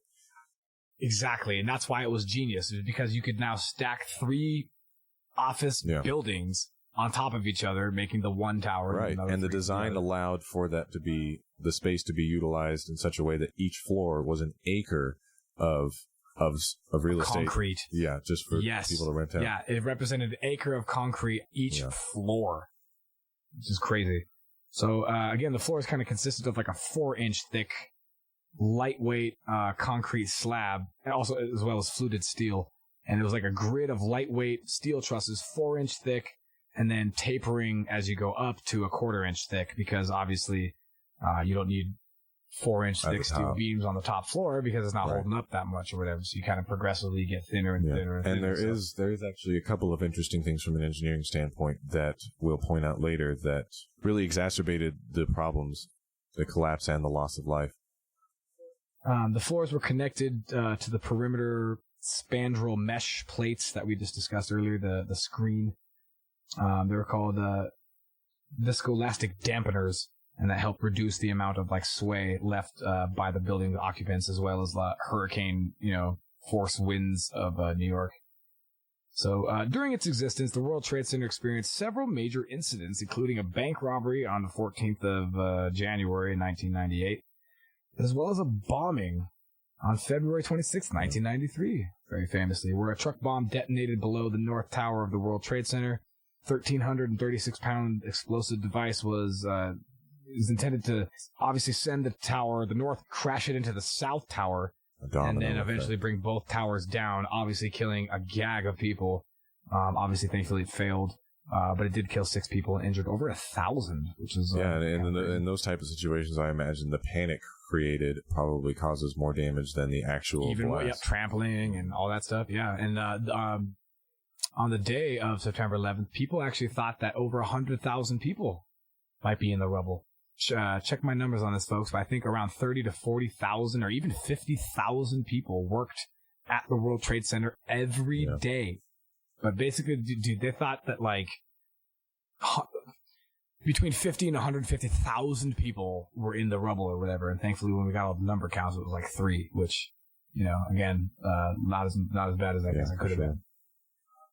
And on February 13, 1975, a 3-alarm fire of the 110-story steel-frame North Tower just erupted, and I guess it failed to activate the smoke detectors for whatever reason. And for 3 hours, it started just a few minutes before midnight. It burned for 3 hours, and it spread to the 11th all the way up to the 11th floor. And in addition to spreading vertically between the floors after igniting the insulation and the telephone cables, it began spreading horizontally. And moreover, the flames could be seen pouring out of the 11th floor east side window, indicating that the fire was insanely hot. Yeah, and actually, one of the sort of going back to the design flaws of the building was that the way it's designed, kind of, if there's a fire underneath you, basically it just acts as a giant chimney. It carries that smoke upwards through the core. Through the core. So it can be pretty hazardous. Now, I can't remember, but I imagine there was some fire procedures in place or whatever. Did they have, Marcus, you're an electrician, you've installed certain things before, like fire dampeners and stuff, where they open up like slats and then have air pumps that kind of like pump out the smoke or whatever, or even like close the slats so that way the fire can't breathe. You don't want to feed it with oxygen. Now, I'm not sure and that's how fire doors work, is they automatically trigger and close themselves. They trigger the sensor, and they're like, hey, fire, close everything down, starve it. I don't know if this was before that time or whatever, but... Well, it was designed in the 60s and finished in the early 70s. Good call, so maybe not. Which leads us to the official story of the different buildings' collapse. And we get our official story from a group called the National Institute for Standards and Technology, or NIST. And basically NIST investigates, they investigated the collapse of World Trade Center 1 and 2, and 7, even though 7 wasn't mentioned in the 9/11 report. And it was conducted under the National Construction Safety Team Act, or NCST. The investigation was officially announced on August 21st, 2002. When the NCST Act was passed in October of that year, it required that the WTC investigation be conducted under its authority. And it drafted reports on the collapse of WTC 1 and 2 and released to the public to comment on the 23rd of June of 2005. And the final report was issued on October 26th later that year. So almost a year later, they did the investigation, which was, again, a little weird to me or whatever. But I guess everybody kind of knew what was going on. Right. So I guess they kind of just didn't really think it was at the same time, there's probably a lot of people demanding answers. See, that's kind of what I thought, too. You'd think everybody would want as much amount of information as you could, not just pack up all the scraps of metal and sip to China. So based on its comprehensive investigation, NIST estimated that the elapsed times for the first exterior panels to strike the ground after the collapse initiated in each of the towers to approximately 11 seconds for World Trade Center 1 and approximately 9 seconds for World Trade Center 2, not 11. These elapsed times were based on, the precise timing of the collapse from the video evidence, as well as the ground motion signals that were recorded in the Palisades, New York, so that they had like seismic sensors, underground seismometers. Thank you. Basically recording the day's events. And this concluded that the WTC towers collapsed because 1, the impact of the planes severed and damaged support columns, dislodged fireproofing insulation coating of the steel floor trusses and steel columns, and widely dispersed jet fuel just all over the place. Skeet and jet fuel all over the place. So that's actually interesting, because when they designed the building, one of the things they considered was, well, what if an airplane were to hit the building? Right. Which was the biggest plane at that time, was the 707, which is also a 4-engine, although smaller than the 767 that would hit it later. But, that's one of the things they designed it for, and they said, because of the exterior, the way the exterior is designed, again, think of it like a mosquito net. If you puncture a hole in that with like a pencil or something, the whole rest of the net is still fine. Right. The screen's fine. The structural integrity of the screen isn't compromised. But what happened with the actual plane that struck is it went all the way into this the investigation saying that it went all the way through the screen and then office floors and blasting into the core where all the columns are, severing enough of them to cause a catastrophic progressive collapse. They also believe it fell because, number 2, the subsequent unusually large number of jet fuel that was ignited on multiple floors, which reached temperatures of 1,800 degrees Fahrenheit, significantly weakened the floors and the columns to the point where the floor just sagged and pulled inward toward the toward the core columns, and this led to the inward bowing, the failure of the south face of World Trade Center 1 and the east face of World Trade Center 2, initiating the collapse of both towers. I'm not sure when we should mention this, but the other thing is the core column houses the elevators and 2 of the staircases, if I'm not mistaken. Yes. And a lot of people were trying to exit through those staircases, not realizing that there was actually a third staircase kind of in the corner that they could use. Right. So these people who are on the top-ish floors are coming down and then not realizing you're that coming down, and then you can't go any further. In their path. Yeah, you can't get between floors. 76 and 85 or whatever we said earlier. And we should also mention that the first plane hit straight on one of the faces, whereas basically it intersected with 3 or 4 floors, not many. The second plane came in kind of a corner, 7 or 8. because it was not only was it hitting the corner, but it was also at an angle of the plane itself, so it was tipped. Right, so a lot more vertical damage. And if you guys who are interested in this and have kind of know about the NIST's investigation with the collapse, will know that not once did they mention something called the pancake theory, which a lot of conspiracy theorists or whatever want to say that that's basically what the official story says, is that when the plane crashed into the building, it caused the collapse of the outer floor, the girders on the outer floor, whatever, to kind of fall on top of each other, and one after another, bang, bang, bang, bang, bang, bang, bang, bang, bang, all the way down to the ground. But the obvious problem with that is that you would have hypothetically an entire core remaining, 47 core columns sticking up out of the ground, 110 floors high.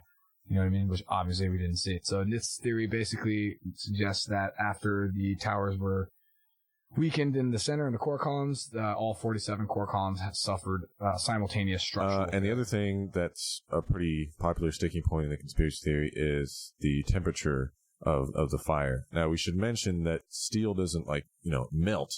It only just kind of weakens as it gets really, really hot. At the 1800 degrees Fahrenheit, what they said earlier, it was basically enough.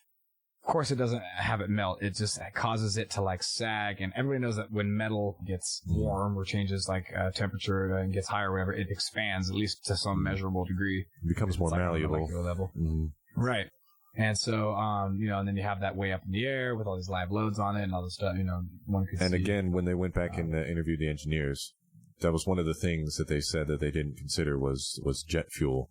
They talked about the impact, but not so much the... Right. Which is also kind of weird. It's dude, you guys didn't think of the fact that planes carry fuel. So you thought about all the reasons of preventing it from being able to fall because of what that one architect said, multiple plane hits that the tower could possibly take. How would you guys not think that fuel would be a concern? They said that it was not that was not under their department. It was somebody else's responsibility. They didn't name who. It sounds like a lot of that's not my job. Fucking nonsense.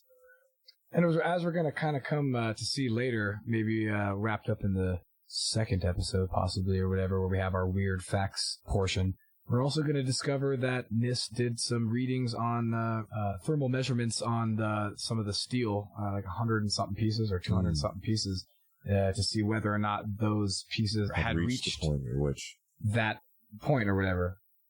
And that's another interesting sticking point for the conspiracy. So, Building 7.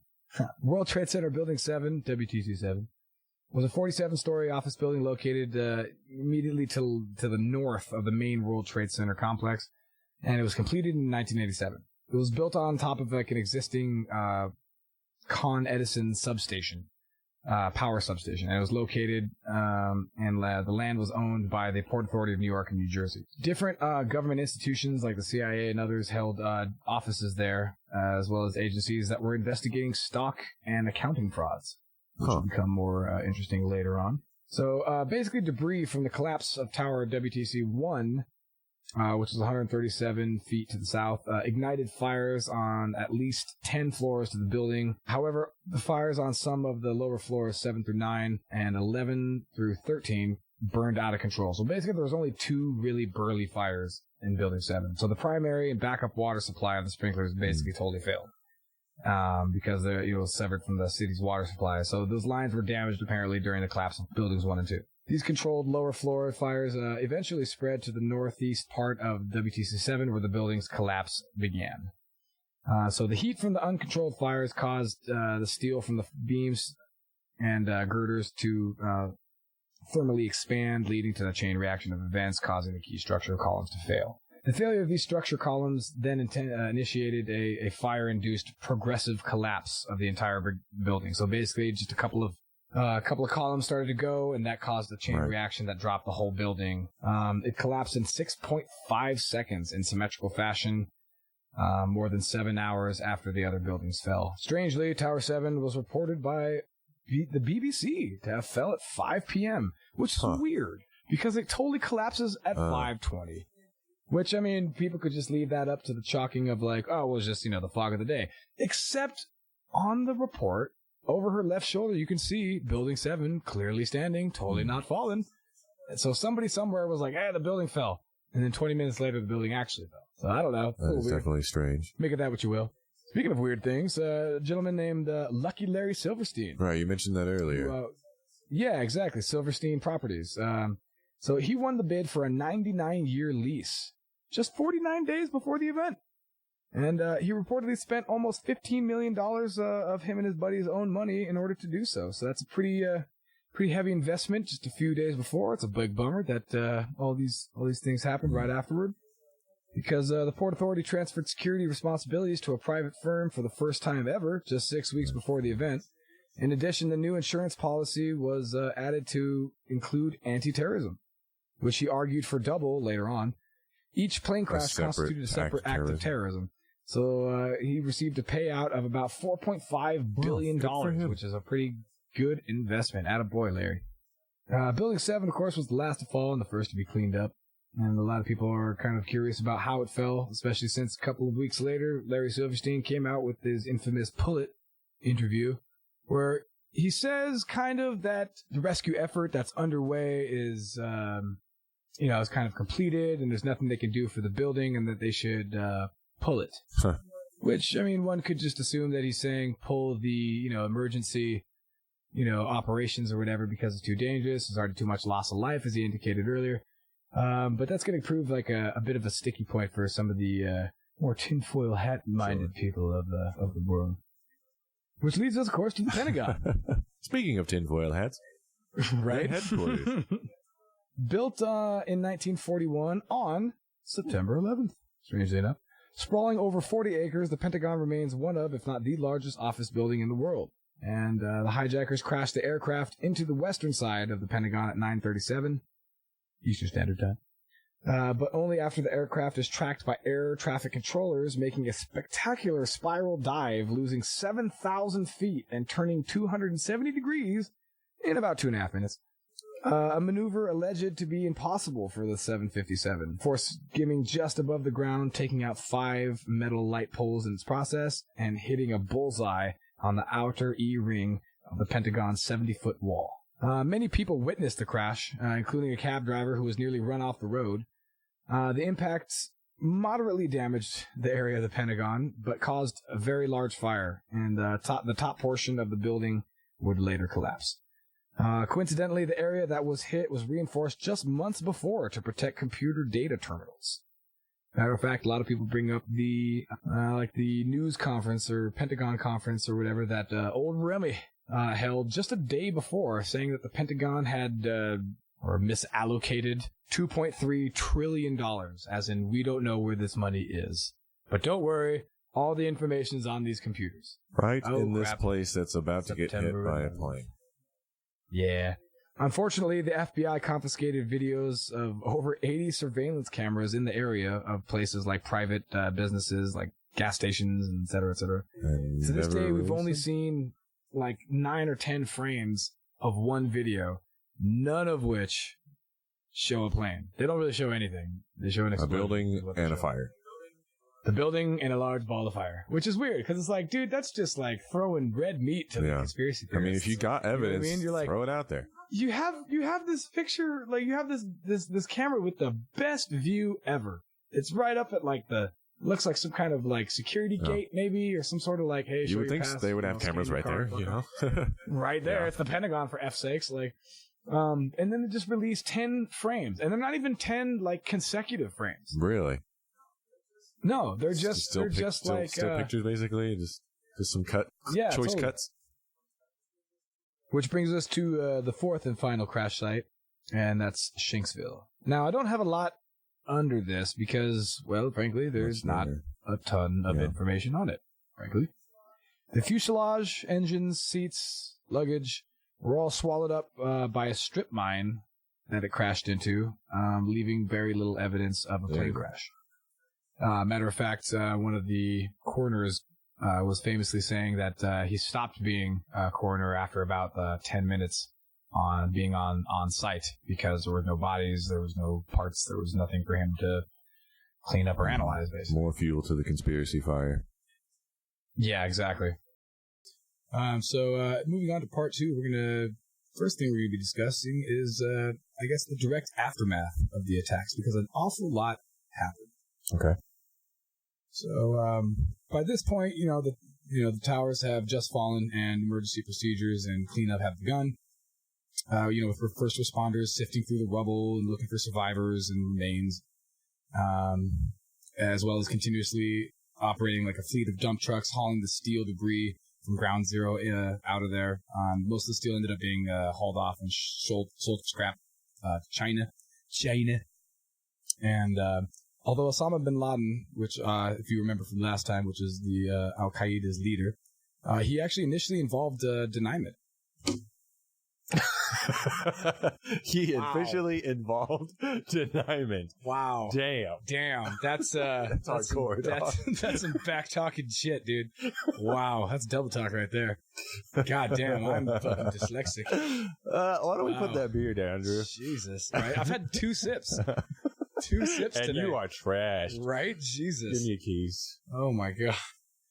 I have a very sexy dyslexia. What do you call it again, Kif? Sexlexia.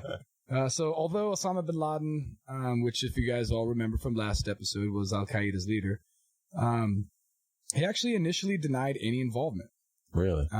In a 2004 video, he claimed responsibility for the attack. So later on, he, for 3 years, presumably, he denied it. Well, it must have been some other guy. Yeah, right. Some other guy that looked like me. And declared war on America and was well known by the intelligence community as planning attacks. So as I said, in 2004, he finally I get that a lot. I look a lot like him. all the time. You know what I mean? He finally claimed responsibility and basically just kind of cited some general, topics that he was upset about or whatever. Cited U.S. support for Israel, the presence of U.S. troops in Saudi Arabia, and the sanctions that the United States had declared on Iraq as, his motives for this plan. So I guess he needed to kind of like get all of his ducks in a row before he's like, yes, it was me, and these are the reasons why. You'd think he would have those reasons already. So, one of the things that happened that was kind of a major event within an event was something called the Continuity of Government Plan. You ever heard about this movie? Negative. Or COG. Not to be confused with that super awesome Xbox game with the Gears of War. Yeah, exactly. This was basically it was a principle of establishing procedures that allowed the government to kind of continue to operate, like essential operations in case of catastrophic events. Oh, okay. So kind of cut through like the red tape. It's kind of like a dictatorship, but it's like it's temporary though, so it's okay. Oh, okay, temporary. It's really just to get things moving. You understand? So, in the largest reconstruction of the United States government in contemporary history, the U.S. enacted the Homeland Security Act of 2002, which of course created the Department of Homeland Security. So, Congress would also later pass something called the USA Patriot Act. Oh, yeah. If anybody kind of remembers that, saying that it would help detect and prosecute terrorism and other crimes, which of course is just a euphemism for saying that the law enforcement has the right to invade privacy of citizens and eliminates judicial oversight of law enforcement and domestic intelligence. Of course, along with things like such hits as indefinite detention without legal representation. Who could forget? And other great hits like Extraordinary Rendition, which I know is a fancy way for saying take you to another country where they don't have those pesky civil rights violations to worry about, you know. You know, the United States black bags you, throws you into a plane, and takes you to a country that doesn't have, human rights, basically, so they can interrogate you and interrogate you. Exactly. They were able to move into, or United States rather, was able to move in and invade all these other countries, along with their coalition, of course, of like, I think 68 countries, mostly from like Europe and a handful from like Australia and like 5 from Papua New Guinea and 2 from Iceland. And my axe. Yeah, right. They were able to kind of run roughshod through all these countries looking for terrorists by using a legal document known as the Authorization for Use of Military Force. Yep. And this was that 60-word document, Marcus, that you and I have become recently very familiar with, that legally sanctioned the war on terror. It was the pretext to invade any sovereign country in the pursuit of achieving, you know, the anti-terrorist objective. Yeah, and the thing about is it's all about how you interpret it. So the more loose language there is written in a law, the better it is for your the more it can favorable be applied it is generally. For your right, exactly. And this is a very generic statement. If you yes, and it's still in effect today, and it grants the president the authority to use, quote, all necessary and appropriate force, end quote. Which again, those subjective terms that you were just talking about, against those who are deemed determined to have, quote, planned, authorized, or committed or aided, end quote, the September 11th attacks, or who harbored said persons or groups. So, like you were just saying, Marcus, it's kind of like a key to the city, legally, international law-wise, to go into basically any country. Any country that don't look like you, looking for rowdies. So in an effort to effectively combat future acts of terrorism, the National Security Agency was given super broad powers, and it kind of commenced a gigantic warrantless surveillance of telecommunications program on its own citizens, and it kind of permitted the agency to eavesdrop on telephone and email communications between the U.S. and overseas without a warrant. Good old PRISM. So the only reason why we know that nowadays is because of good old Eddie Snowden. Howling around with the Kremlin. He's living in Russia somewhere. Yes. Tip of the hat, sir. Shout out to Edward Snowden. And in addition, in response to requests by various intelligence agencies, the United States Foreign Intelligence Surveillance Court, or FISA Court, which is like a secret court that has totally different rules than normal court. It was permitted an expansion of its powers by the U.S. government in seeking, obtaining, and sharing information on U.S. citizens as well as non-U.S. people from all around the world. So it's like a spy court where you don't have where the rules don't really apply the same way. So if you for instance, accusations could be made, and you could not necessarily know who or where or when these accusations were made or who they came from. I have evidence against you, but I can't tell you where it's from. I can't tell you who gave it to me or how it's been verified. But we can totally prosecute you. So totally on the up and up, obviously, and doesn't sound shady even a little bit. Yeah. And of course, the Transportation Security Administration. That was created out of this, directly out of the 9/11 attacks. And it has authority over the security of the traveling public of the United States, with its chief concern, of course, being air travel. So they're those TS motherfucking A. We handle shit. Super friendly people at your neighborhood airport. And just always on the front lines. Not really, because they actually haven't caught a single terrorist attack, I think, or a terrorist attempt or attack attempt since their inception 18 years ago. Drew. Just saying, which means they're doing a good job if you think about it. If they haven't really, if there hasn't been a single one since then, they must be just have 100% success rate of catching these. They're intimidating. Exactly. It's the blue shirts. And of course, the financial toll was basically staggering. The financial costs were over $6 trillion spent since 2001, as well as, practically doubling the size of the federal government with the $700 billion a year creation of the United States Department of Homeland Security. So this is like a cabinet department of the U.S. federal government that has like responsibilities in public safety, and it's kind of roughly compared to the interior of the home ministries in like other countries. Yeah, so, and they've also absorbed other divisions as well. Yes, so they became a part of Homeland Security. The reason why they did this was because there was too many failures compartmentalization of the other agencies, other agencies not sharing information. Right. You know what I mean? And that this was going to solve all that by putting them all under one umbrella, basically. Its stated missions involve anti-terrorism, border security, immigration and customs, cybersecurity, and disaster prevention and management. It was created in November of 2002, obviously in response to the 9/11 attacks. In the fiscal year of 2018, it was allocated a net discretionary budget of $47.7 billion with a B. With more than 240,000 employees, the Department of Homeland Security is the third largest cabinet department after the Department of Defense and Veteran Affairs. So statistically, with all that added up, we're spending basically $400 million a year per victim of the 9/11 attacks. And if you compare that to something like heart disease or like cancer, it's, we're not spending nearly enough money on that by comparison. Yeah. Out of like some of the political smoke and rubble, the metaphorical smoke and rubble, we came to learn of a gentleman by the name of General Wesley Clark, who was a retired 4-star general of the U.S. Army and Supreme Allied Commander of NATO during the 1999 war in Yugoslavia. And he's an expert in something that's called balkanization. Marcus, what's that? It's where you balk at something that's ridiculous. Exactly. Perfect. Using a word to describe itself. Balkanization is the apparently derogatory geopolitical term for the process of just fragmentation or division of like a region or state into like smaller, more controllable regions or states that are obviously often hostile or uncooperative with one another. So it's like a tactic that you want to use to kind of increase like sectarian violence in an area to kind of keep people busy so that you can run roughshod over their country. Balkanization is basically a result of foreign policies creating geopolitical fragmentization as it happened in, its namesake, the Balkan region, under like the Roman Empire, Ottoman Empire, and Austro-Hungarian Empire, and then later just became like the Yugoslavia, Croatia, Serbia area. Right. Quotes from this very important general.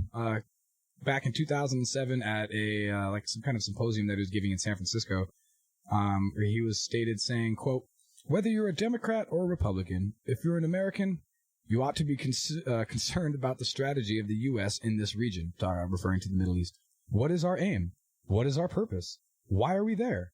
Why are Americans dying in this region? That is the issue," end quote. Right. That is the question. What the hell are we doing there? We're providing people with freedom, Marcus. Don't you understand? Right. Hateful people who don't want freedom. Who don't want our freedom because they hate our freedom. Because they hate it. We're going to fucking give it to them. So we're going to force it on them, I guess, is the way I don't know if that makes sense to you. So he also told us something very, very interesting. He told everyone about a memo from the Secretary of the Defense's office right after the September 11th attacks, when the United States kind of started to mobilize and go off to war. He basically described how the administration is going to invade 7 countries in 5 years, beginning with Iraq, Syria, Lebanon, Libya, Somalia, Sudan, and ending with, finally, Iran. Now, Marcus, out of all those countries, which one hasn't been toppled, or which ones haven't been toppled, or one?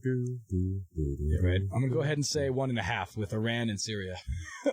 And eagle-eared listeners may remember we actually brought up this document in a previous episode. No discussion of the aftermath would be complete without, of course, briefly discussing the 9/11 Commission, which was apparently just a commission of senators, congresspeople, politicians of all kinds, getting together to read the information that was provided by all the different agencies, like NIST and the USGS, and I imagine the Pentagon and military and all these other people, to kind of figure out exactly what happened. They gave them. Yeah, no kidding. And the only reason why we even ended up having a 9/11 commission, we can, I guess, tip our hats to this group called the Jersey Girls. Not to be confused with a Roger and Hammerstein's theatrical play on Broadway. No, this was a group of victims' families who were just relentless in their demands for a formal investigation, because it was kind of already assumed that everybody knew what was happening already, so there wasn't really an investigation even going to be done. Case closed. If you can believe it. Yeah, which is kind of crazy. The biggest untrained pilots left a bunch of trails. Bullseyes. Yeah, bullseyes. Right. Buildings fell. Terrorism. Hate our freedoms. And so because of these women, thankfully, they're able to kind of throw something together. So as well as some lawsuits that kind of later formed, 2,900 families actually settled out of court, with remaining 96 families that took a lot longer, I guess, to settle out of court. But not a single case ever went to trial, which means no discovery.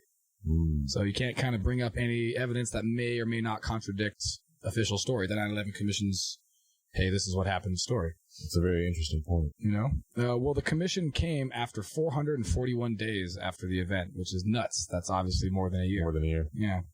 Henry Kissinger was initially appointed to the head of the commission. Let's appoint that guy. Yeah. That's a great that guy's idea. Not slimy as F.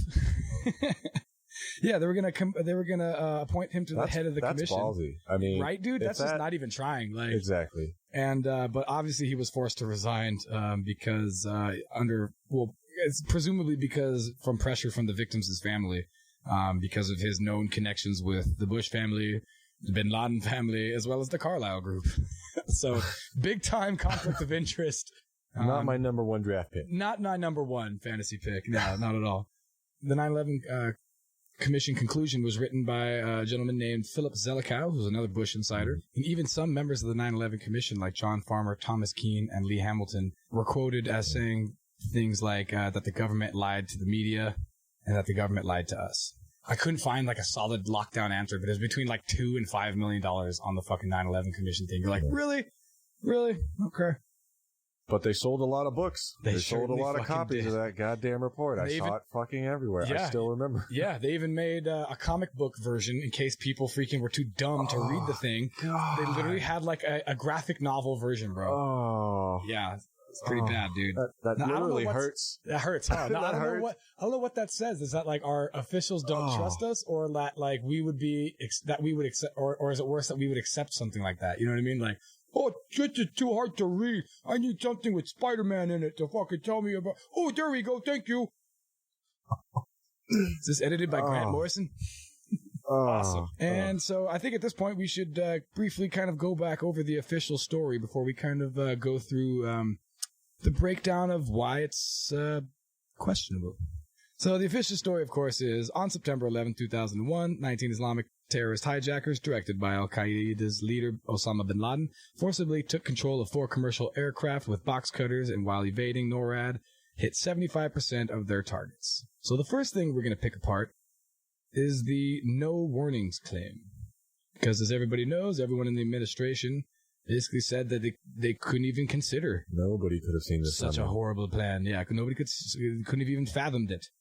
Not in this one or even previous administrations. But of course, I'm going to leave a link to some videos down in the description. You can kind of hear Condoleezza Rice and, of course, President George Bush and Rummy, Dick Cheney, all of them basically saying that they couldn't possibly conceive of this ever happening. Nobody in the government. Yes, exactly. Not even just them, but no one in the government. Condoleezza Rice also accidentally said, I don't think anybody could have foreseen the enemy flying a missile into the, using a plane as a missile, yada, yada. Well, that would all be true if all this other stuff weren't true. So the FAA received more than 50 warnings about Al-Qaeda in the 6 months before 9/11. And matter of fact, FEMA's response manual from 1997 has a picture of the Twin Towers with a crosshairs in it. Which, of course, is all just subjective. If you want something else, try this on for size. So, NORAD, of course, as we were talking. The September 11th attacks in 2001 occurred during the year's Global Guardian and Vigilant Guardian joint exercises. Right. That year, according to the 9/11 Commission report, Vigilant Guardian postulated a bomber attack from the former Soviet Union on North America. But in contrast to the 9/11 Commission report, investigative journalist Michael Rupert has characterized Vigilant Guardian as more of a, quote, a hijacking drill, not a Cold War exercise, end quote. He cites direct quotes from participants which indicate, quote, that the drill involved hijacked airliners rather than Russian bombers, end quote. And that's why General Arnold and Lieutenant Colonel Dwayne Deskins have stated that when they first were informed about the hijacking airlines, that they thought it was, quote, part of the exercise, end quote. So, as we said in our previous episode, there was some confusion regarding America's readiness in the skies as far as defense and stuff. They were getting contradicting reports because of certain exercises and war games that were being played, and so nobody really knew, I guess. Right, they had a lot of targets in the air, so it looked like, all kinds of hijackers were going on. Right. So which one do you pay attention to? Because right, according exactly. to the people who are looking at it, they all look real.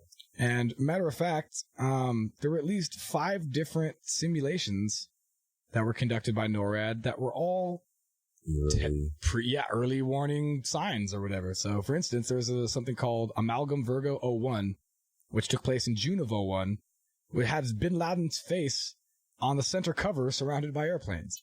Not a good look. Not really, because suspicious people were like, oh, this dude came out of nowhere. Another operation called Fertile Rice, where Osama bin Laden directs an attack on Washington using a drone aircraft packed with explosives. This was also in June of 01. As well as 3 different simulations involving hijacked airlines flying into the Pentagon. All of this was before September 11th. Including Operation Mass Cal, which is short for mass casualties, that was in October of 2000 that simulated the plane crashing into the Pentagon's courtyard. So already it's not looking good as far as the administration saying that there was no warnings and, this just kind of came out of the clear blue sky. Right. Sounds like a lie hop to me. You know what I mean? So we talked about the war games and the operations and stuff like that, but what about the live operations? What about actual operations? Not games, not simulations. What about actual operations? So there's something that was called Able Danger, Operation Able Danger. It was a classified military planning effort that was led by the United States Special Operations Command, or SOCOM. As well as the Defense Intelligence Agency. Love that game. Created, 1 and 2 are the best. It was created as a result of a directive from the Joint Chiefs of Staff in early October 99 and developed an information operation campaign plan against transnational terrorism. So why I'm bringing this up is because according to the statement famously made by Lieutenant Colonel Anthony Schaefer, as well as some others, Able Danger had identified 2 of the 3 al-Qaeda cells active in the 9/11 attacks. The infamous Brooklyn cell, which included leader Mohammed Atta. If you guys remember from our earlier episode, he's kind of that like old chap. Yeah, he's like the star quarterback kind of the 9/11 terrorist attacks. As well as 3 others of the 19 hijackers more than a year before the event. So again, I guess they're just going to chalk this down to like information not getting to the right hands, I guess. But in addition, hijackers also lived with FBI informants. 2 of the September 11th hijackers who lived in San Diego back in 2000 rented a room from a man who reportedly worked as an undercover FBI informant. This major intelligence failure was used to highlight the lack of cooperation by the nation's law enforcement and intelligence agencies and became basically the prime example of the reason why we need the Department of Homeland Security. Wow. And Newsweek magazine reported that Khalid Al-Midar and Naif Al-Azim lived with a, quote, tested undercover, quote, asset who had been working closely with the FBI's San Diego field office. So that's bizarre. There. And so I guess with all that as a backdrop, we can kind of go into all the different and interesting theories kind of surrounding the September 11th conspiracy. There's several here. We go down number one. Number 1. Counting them down. Counting them down. Nanothermite, basically proposed by people like the architects and engineers for 9/11 Truth, a man named Richard Gage and another man named Stephen Jones.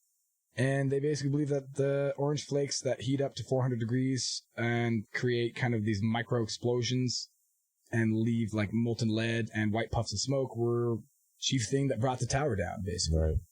Number 2. Something called directed energy weapons. Or do the do. Don't worry, this is double diet do. This is proposed by a person named Judy Wood, and she basically believes that directed energy weapons are like ranged weapons that damage the targets with highly focused energy, including lasers, microwaves, and particle beams. Potential applications of this technology include weapons that target personnel, missiles, vehicles, and optical devices using high-powered orbiting satellites or even nearby, military aircraft. And as far-fetched as it sounds, because it does sound pretty far-fetched, there are weapons like this that are actually in use by the military. Absolutely. A lot of the people, I went on her website, and a lot of the things that they cite kind of go back to like the Reagan era of like Star Wars and basically using like high intensity energy particle beams to shoot down like ICBMs or aircraft or whatever. Number 3. Drones. So this is proposed by the pilots for 9/11 Truth. And they basically claim that the speed and maneuvering and accuracy of the impacts of the aircraft basically are nearly physical impossible for any expert human pilot, let alone unskilled amateurs. Right. Number 4. Disappearing passengers. So, or the in-flight swap, as it were. So, proponents of this theory. Swap. Yeah. Beam If you've ever seen Top Gun, where they talk about like a single radar signature from 2 planes because they're flying in such tight formation that they only ping one like object. Mm-hmm. So proponents of this theory believe that passengers were forced to call their loved ones under duress, pretending to be on the airline. But however, at this point, they had already landed in some unknown location. And as I said, that their flights were swapped for perhaps drones, or maybe even just not even swapped at all, maybe just swapped for straight up radar signatures, I guess. So with this switched planes theory, where did they propose that the people landed and what happened to them? Dude, it spirals off there to who knows. So people that truly believe that and have evidence to support it and are what I would call objective, logical thinkers, believe that they were then taken to like wherever, dude, like sold for fucking body parts and sex slavery or whatever, used for fucking scientific experiments, whatever you would want people for that could be disappeared or whatever, which is kind of a disturbing thought. But unfortunately, that's probably... I mean, they could be taken to a black site and just fucking shot in the head. Just whatever, exactly. Sorry, you guys got to get rid of them. Goodbye. Yeah. What I've come to realize, though, is that if any of these things... Because they can't ever show up. No. If they show up, because it completely destroys everything. Exactly. And if they're like, hey, what happened? Like, yeah, we landed. And then some military, we were at this airbase. We were at the Bahamas. We taxied into a hangar, and then they opened it. We're like, hi, welcome to hell. You are, in fact, dead, and this is hell. Dude, some things are pretty interesting, though. Like, I mean, you could even combine that, too, because, I mean, you could even say, like, you know, if there was a drone, and they actually had a hijacked plane, exactly maybe right. they landed them, and then they a lot of these theories actually kind of interweave with each other, and as we go over some of the, I guess you call them, like, selling points, I guess, for the conspiracy community, we're going to kind of determine which ones kind of intersect with each other, because as I said, several of them could be applicable at the same time. Okay. Number 5. Mini nukes. The mini or micro nuke theory. This is proposed by a gentleman named Professor Jim Fetzer. He's a professor? He is. He's a professor at Duluth. They're putting nuclear bombs in there? Yeah. That's not very professorly. I mean, I'll hear him out. That's true. He is distinguished, after all. You got a professor in, like, arts or something? Actually, believe it or not, it's like logic and critical thinking. So it's actually, it's actually relatively, you know, it doesn't necessarily mean anything, but it definitely gives him credibility, I guess. Proponents of this believe that a series, exactly right. Proponents of this believe that a series of dialable mini or micro nukes, colloquial nicknamed in the military the Davy Crockett recoilless atomic rifles, was strategically placed to blow apart the Twin Towers from the top down, where they were converted into millions of cubic yards of very fine dust. Number 6. The no planes theory. So this goes in conjunction with Jim Fetzer's proposition of the micro nukes theory. And it's also proposed by a gentleman by the name of John Lear, who is famously the son of the creator of the famous Lear jet.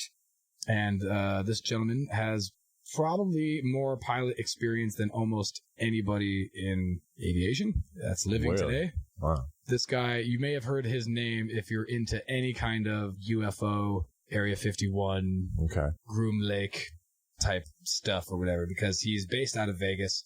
He's the go-to guy? Yeah, him and Bob Lazar are like the go-to guys when they talk about that kind of stuff. And John Lear is a proponent of the no planes theory. So due to the physics involved, you know, in reference to like the speed of the airliners as well as the impact of the two towers, the proponents of this theory conclude that what we watched on that day was an elaborate technological illusion projected using top-secret equipment on board a white AWACS aircraft that was spotted on video and by eyewitnesses circling the New York area at the time.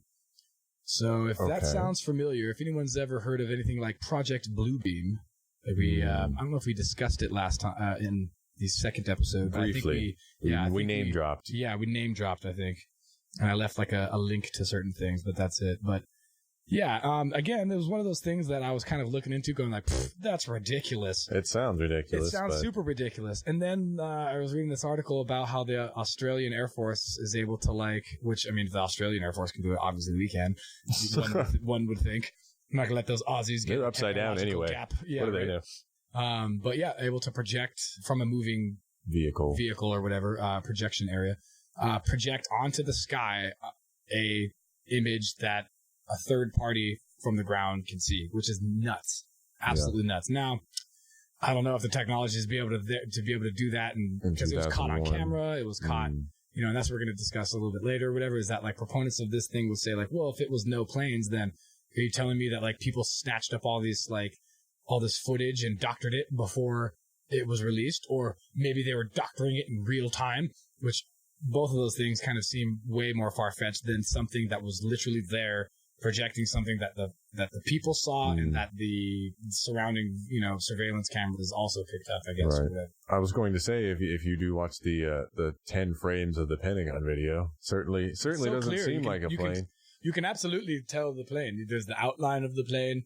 There's the wing of the plane. There's the horizontal stabilizer. There's the vertical stabilizer. Actually, none of those things are in there. Not a single of those things are in. Real quick, speaking of Pentagon, I didn't get a chance to mention this in the last episode, and since you brought it up now, I think this is a good place to mention.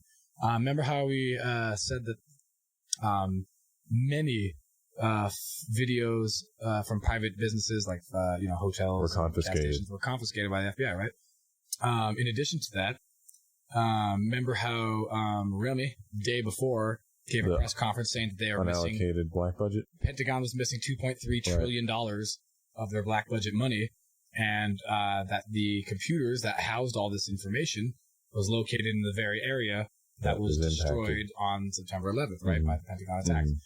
Well, what's interesting about that is they did have a backup, but it was located in Tower 7. Yes, exactly. How bizarre is that, dude? Like, how coincidental is that? I just actually, of all the information that I've gathered up throughout my, been interested in this topic, I just learned that today. Yeah. And that just adds to the, circumstantial It's a very strange loose end that needed tying up. Someone got to keep their job because some terrible accountant got to keep their job because of the September 11th attacks. Yeah. Silver linings, Drew. Silver linings. Number 7. The Hollow Towers Theory. So this is the last one on our list of possibilities of what could have happened that day. And it's on my list, lastly, for a specific reason. Again, this is something that was relatively new in the 9/11 conspiracy wheelhouse. Well, to be honest, I actually couldn't find out who actually originated this theory. I'm sure it's out there. But a man named George Freud from the Conspiracy Cafe basically wrote out this premise, and I think it basically outlines it pretty well. And that's that the World Trade Center was straight up empty, gutted and pre-demolished before 9/11. And that an elaborate scheme was, devised to hide the truth from the public that the building was in fact completely empty. I don't know exactly. It was hard to find. I mean, it'd be great. It would be great if it was. No, I was just going to say that would be the best. That would be the best possible. Some proponents of this theory propose that it was empty for a long amount of time, perhaps even several years before it came down. Yeah, and that all the people that died, or at least a large percentage of the people that died, didn't actually die, and that perhaps maybe they didn't even exist. Or were already dead, and we just made them up. Yeah, which, I mean, I don't know, 3,000 people, that's a lot. That's a lot of questions to be asking. That's a lot of paper to file, especially you have all those, pissed off, women all from the Jersey. Families, exactly. The Jersey girls. That's, I mean, is that all? Everybody is on the government payroll. Everybody. Bunch of shills. The entire city of New York is on the government payroll. I could be straw manning the theory, to be honest, because I'm not super familiar with it. I have to admit, I'm much more familiar with all the other ones, but I'm not gonna lie, this one seems. You got to throw it on there. You got to throw it in there. You have to throw it in there if we're gonna be fair about it.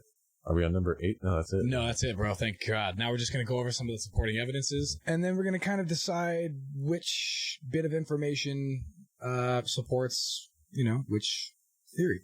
So we bring to our first bullet point, and that is the Black Eagle Trust. Basically, on that fateful day of 9/11, Securities and Exchange Commission declared a national emergency for obvious reasons, and for the first time in U.S. history invoked its emergency powers under the Security and Exchanges Act section.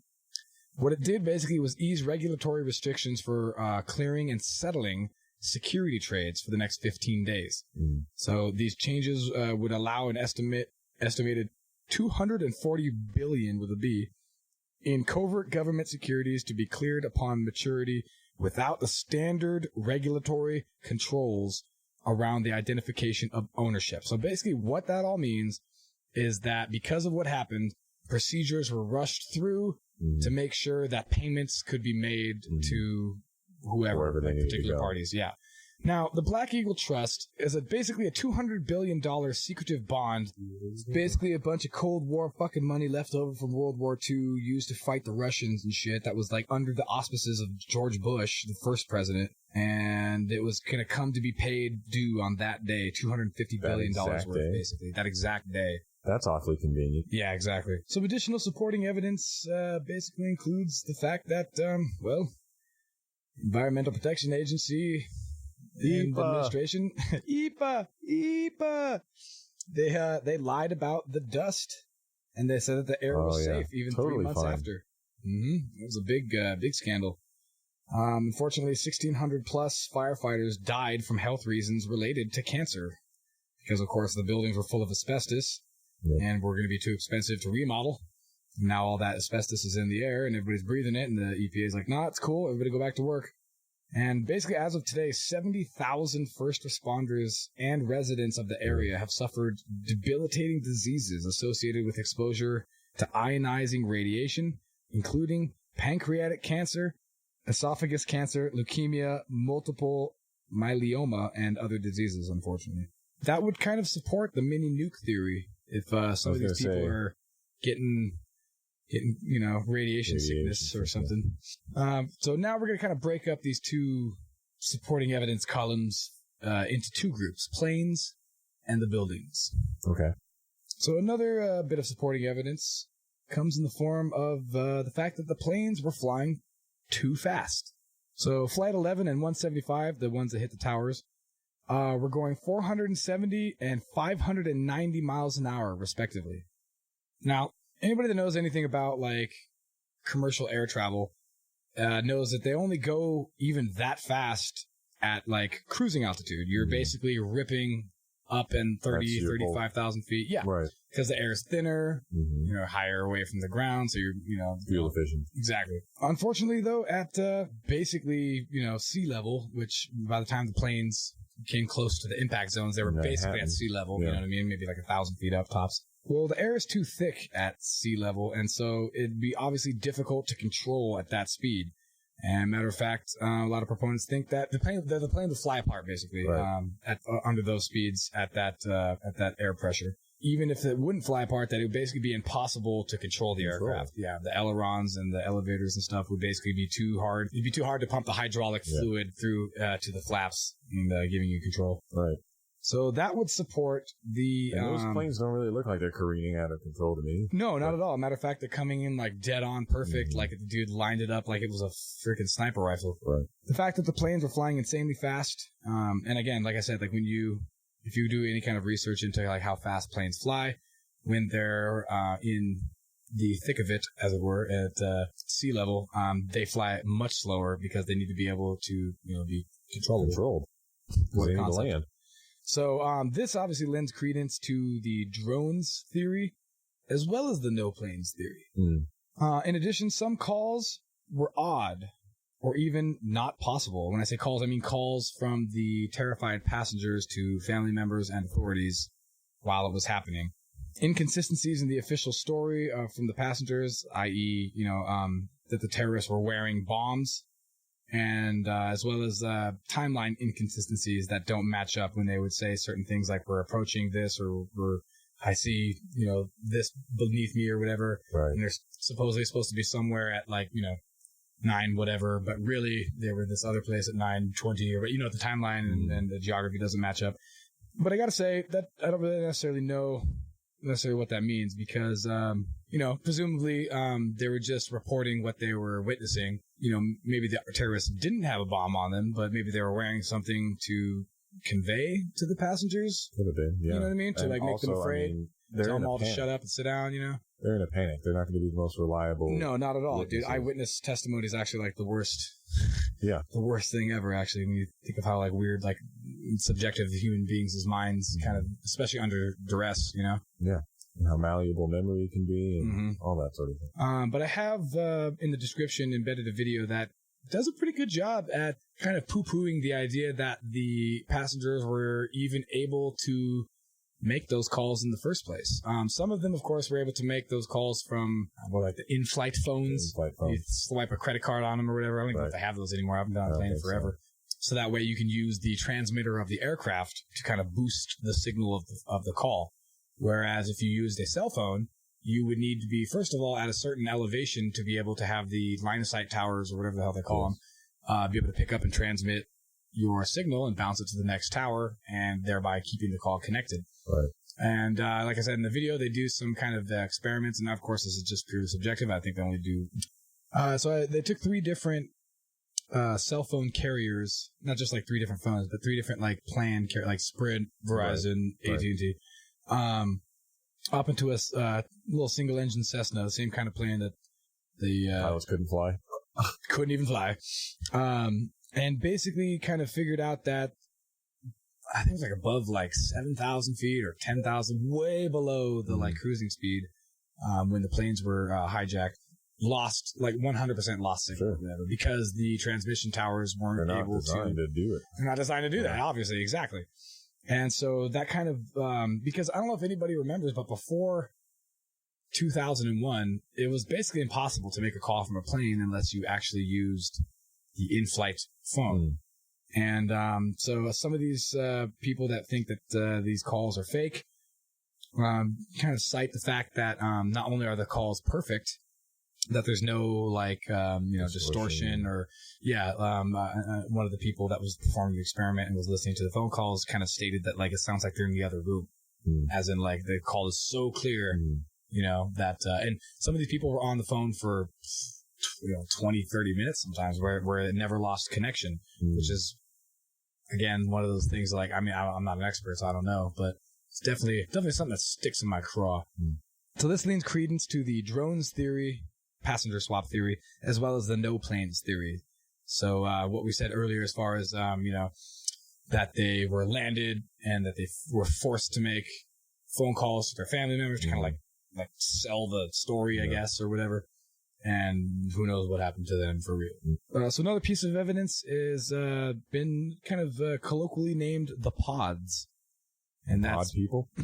Yeah, not that terrible 80s or 70s movie horror film, but this is video footage that was shot just before United Airlines 175 hit the South Tower of the second plane. It shows like an object underneath the fuselage at like the base of the right wing.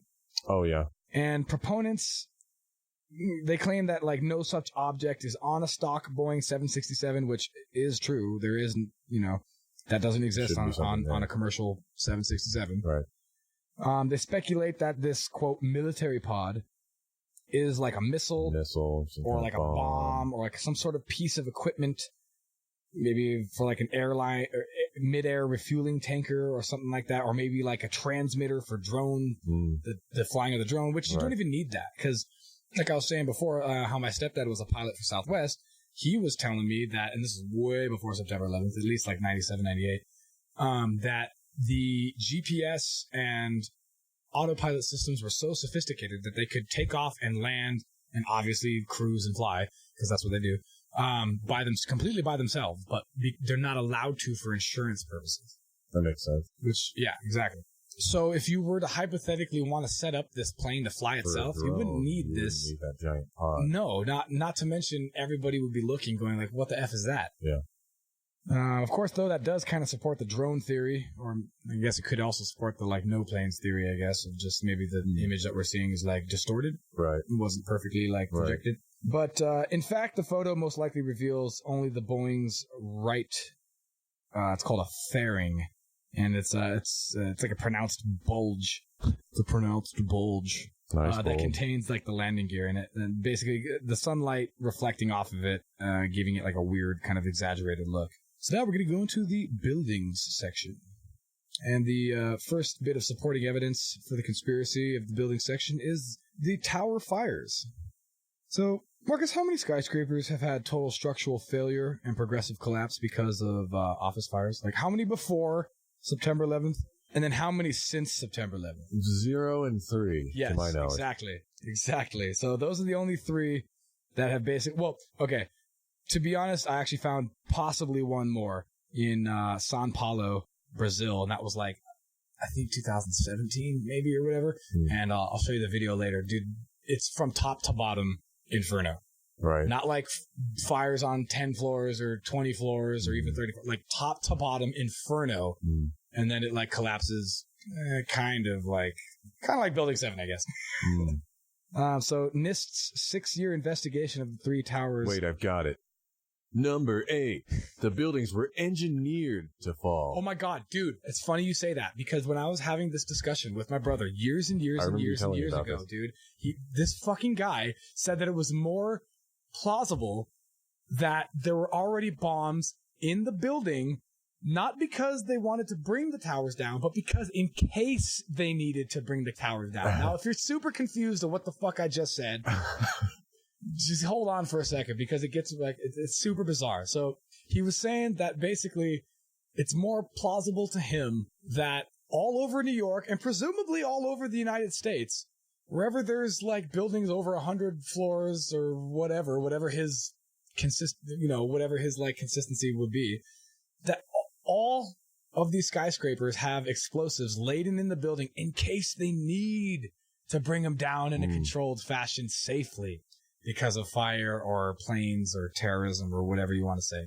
Now, dude, that to me is a crazier conspiracy than actually bringing down the towers on purpose for whatever, or even LIHOP or whatever, for any reason. No, there's just explosives sitting in buildings all over the country, or at least all over New York, let's just say. Yeah. Just in case, just waiting for, who has the authorization to do that? How come all these people who have laid in these explosives, these demolition experts, have never once gone on record saying, "Hey, you guys know, there's bombs there, 100 buildings in New York." That's why I don't go on floors 110 through 115. Right, dude. Right, and dude, that to me was the most like mind exploding like suggestion that I'd ever heard, dude. And I was just like beside myself. I'm like, really? You think that's more believable? He's like, yeah. I'm like, all right, well, teach his own, I guess. Like, have fun dying on that hill. Yeah, no kidding, dude. So NIST's 6 years investigation, now if you remember, NIST is the National Institute for Standards and Technology. They performed a 6-year investigation on the 3 towers collapse, and it began with the premises that, quote, the Twin Towers and WTC-7 were the only known cases of total structural collapse in high-rise buildings where fires play a significant role, end quote. We were just talking about 2 seconds ago. Never before, never since. And I'm going to leave you guys tons of articles and links so you guys can read up all this stuff for yourself. And when I sent you that link or whatever, did you get a chance to look at a picture of the Beijing Mandarin Oriental Hotel? Was freaky. I've never seen anything like dude, that. Again, top to bottom, inferno. Yeah. And did it collapse the same way Marcus says? No, it didn't. Marcus is shaking his head. Just said, really nice. And there's a ton of ones. Hey, wasn't O.J. Simpson there? And just a little side note, in addition, NIST studied 236 steel samples from the lower Manhattan area of the building, and 233 of them were less than 500 degrees in Fahrenheit, and only the remaining 2 were actually less than 1,200 degrees Fahrenheit. So again, make of that what you will. In addition, the speed at which the towers fell is a huge contention. That people freaking believe, because they fell at what a lot of people call free fall speed.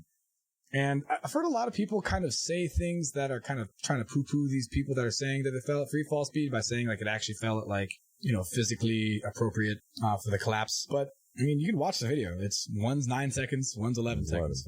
It's super fast, and it's kind of strange that, proponents would agree that it's kind of strange that the top fifth of the building pushed down the remaining 4/5 that are actually thicker in steel and concrete and stuff at the same speed at something that falls through air. Again, I'm not an engineer, so I don't really exactly know. Now, Pancakes.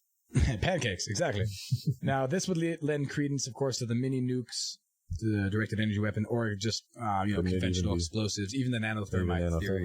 This is such a main point of contention that basically everybody, even all of the fractured tribes of the conspiracy theory community, all agree, like, hey, these towers are falling really fucking quick. Can we at least agree on that, guys? Can we agree? Shit. Can we all just like settle down? Yeah, we all just. I see you over there, UFO, shaking your head. Come on, this needs to be unanimous. Another main contention point is something called the toasted cars. So a reported 1,400 vehicles were damaged on 9/11, and these vehicles had kind of peculiar patterns.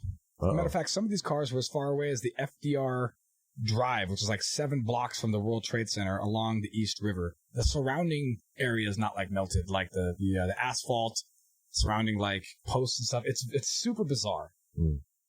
Some vehicles had like missing doors and handles, windows blown out, window frames deformed, melted engine blocks, steel belted tires where only the steel belt is left, vehicle front ends completely destroyed with little or no effect on the back, as if it was like impacted by some super hot wind, described, I guess, by certain witnesses, like, yeah, this sounds like some kind of thermal bomb type of shit. Super weird, dude. So, this lends credence to the mini nukes or the directed energy weapons theory. They both, honestly, those two kind of scare me the most. Oh, absolutely. Because, somebody creates an illusion. This points to something, dude, very dangerous MyHop. Something is going on. Yeah. Right. That's one of the reasons why I wanted to do this one. We've been developing this weapon. Let's just do a giant public test in like one of the most populous cities. Who would believe you? You know what I mean? Think about in your life or whatever, if you've ever known anything that was like relatively secret, like, dude, like we're talking about like MK Ultra or certain things that like are pretty known, but only in like really small communities. And then you go and you say those things that people have literally no idea. What do they do? They straight laugh at you, dude. Yeah. You know what I mean? They go like, oh, really, bro? And then you look at me and go like, dog, how much information have you actually even looked at this? Well, none, but that just sounds weird. You're like, yeah, it sounds fucking bizarre, huh? It sounds super bizarre. But yet, we live in the world of infinite possibilities, do we not? Like, so another super big contention is something called the hotspots. And, Wi-Fi hotspots? Yeah.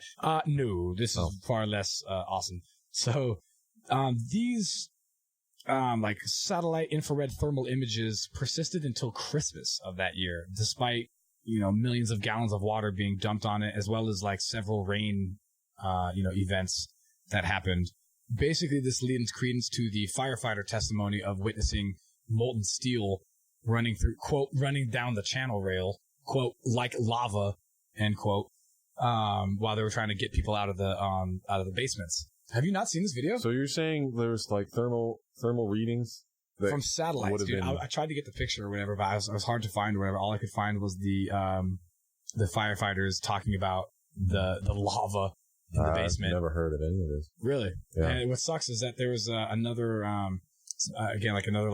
informational like symposium where I can't remember the guy who came up. I think he was head of NIST, maybe not head of NIST, but some representative who was saying that the reason why the molten steel was not mentioned in the 9/11 Commission was because there was no reports or evidence of that.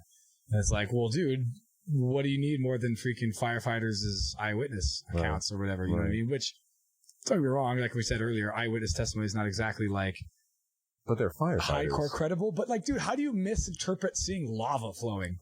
You know what I mean? Like, you can misinterpret a dude wearing a bomb. Yeah. Oh, he was wearing a blue shirt. Oh, yeah, exactly. Exactly. Yeah. You can't really misinterpret a firefighter going like, whoa, that looks like fire, except for it's liquid.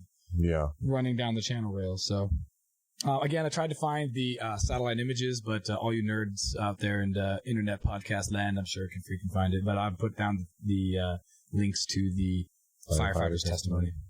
In addition, the United States Geological Survey printed in 2005 information regarding things called microscopic molten iron-rich spheres, which I guess are formed at 2,700 degrees.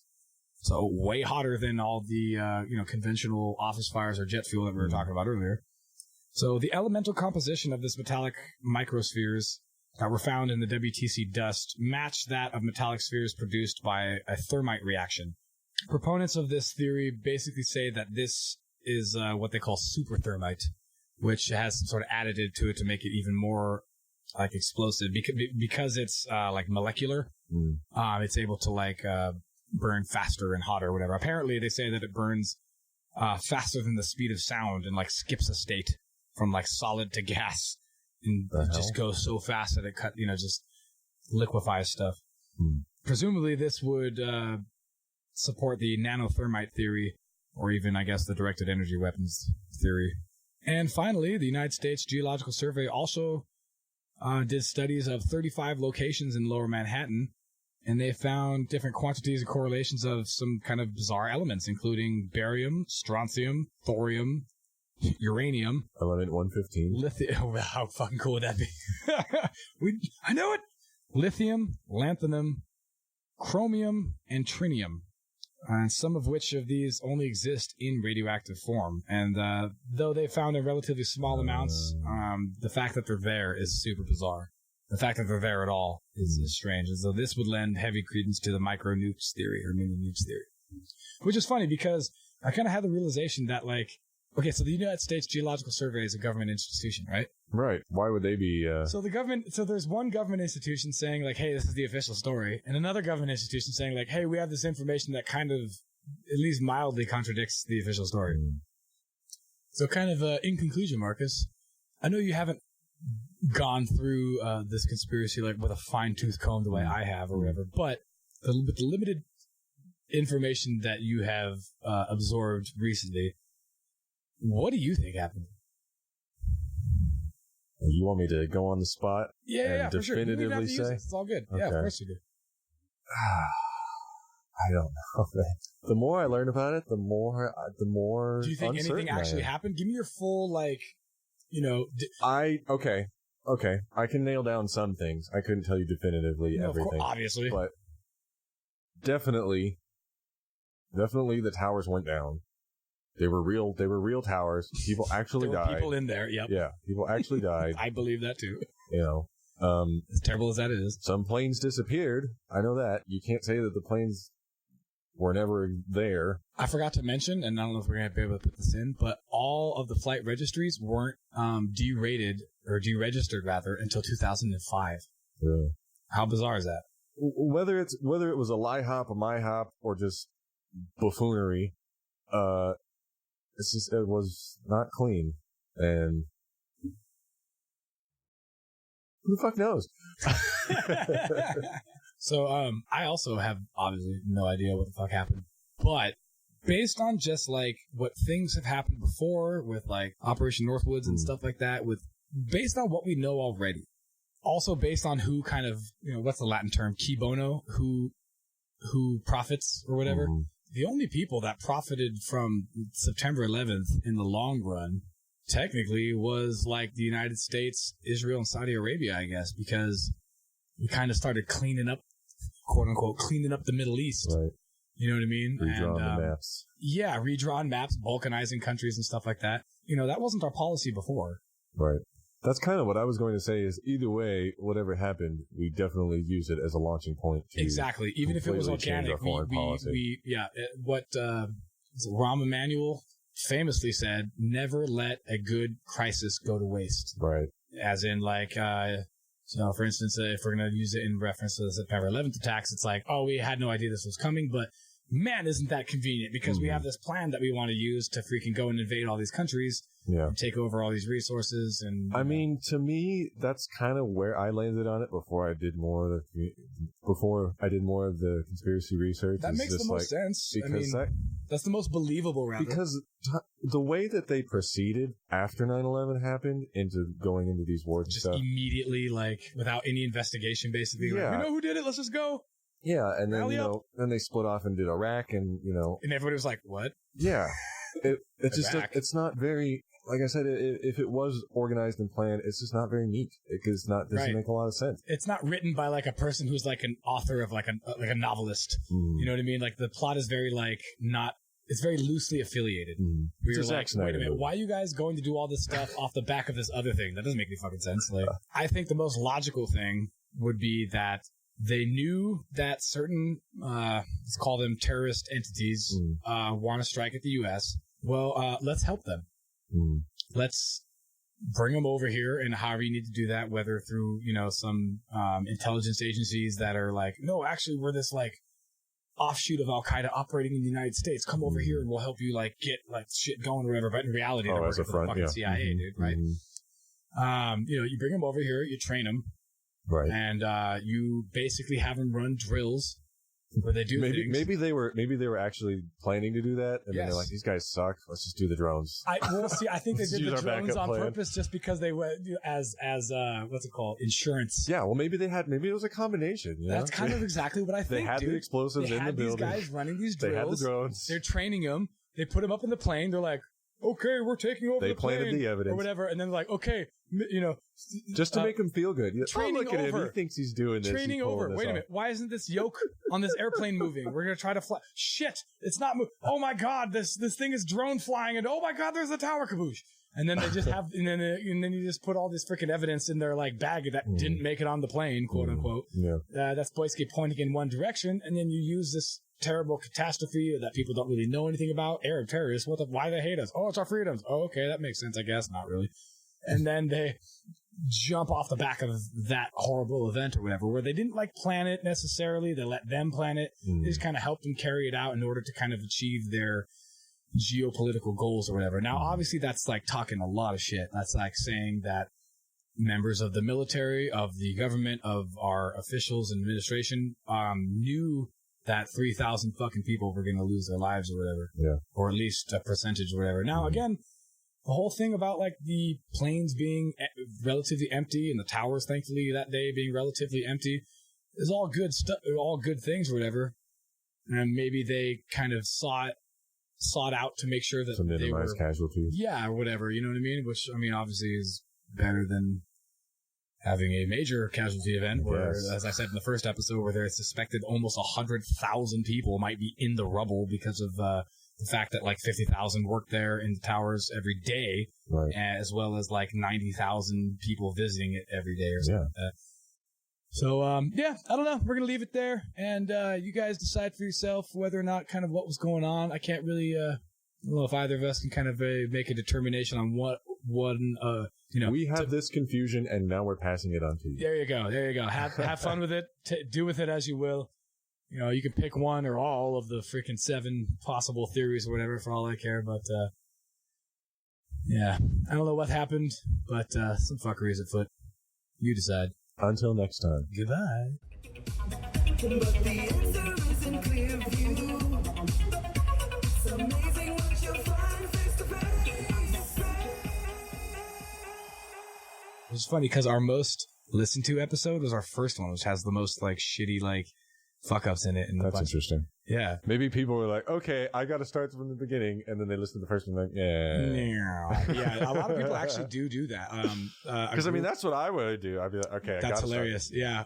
So that's funny because there's a different conspiracy podcast that actually put their first season behind a paywall because they didn't want people doing exactly that, tuning in, listening to all this shitty microphone stuff and being like, fuck these guys, like blah blah blah.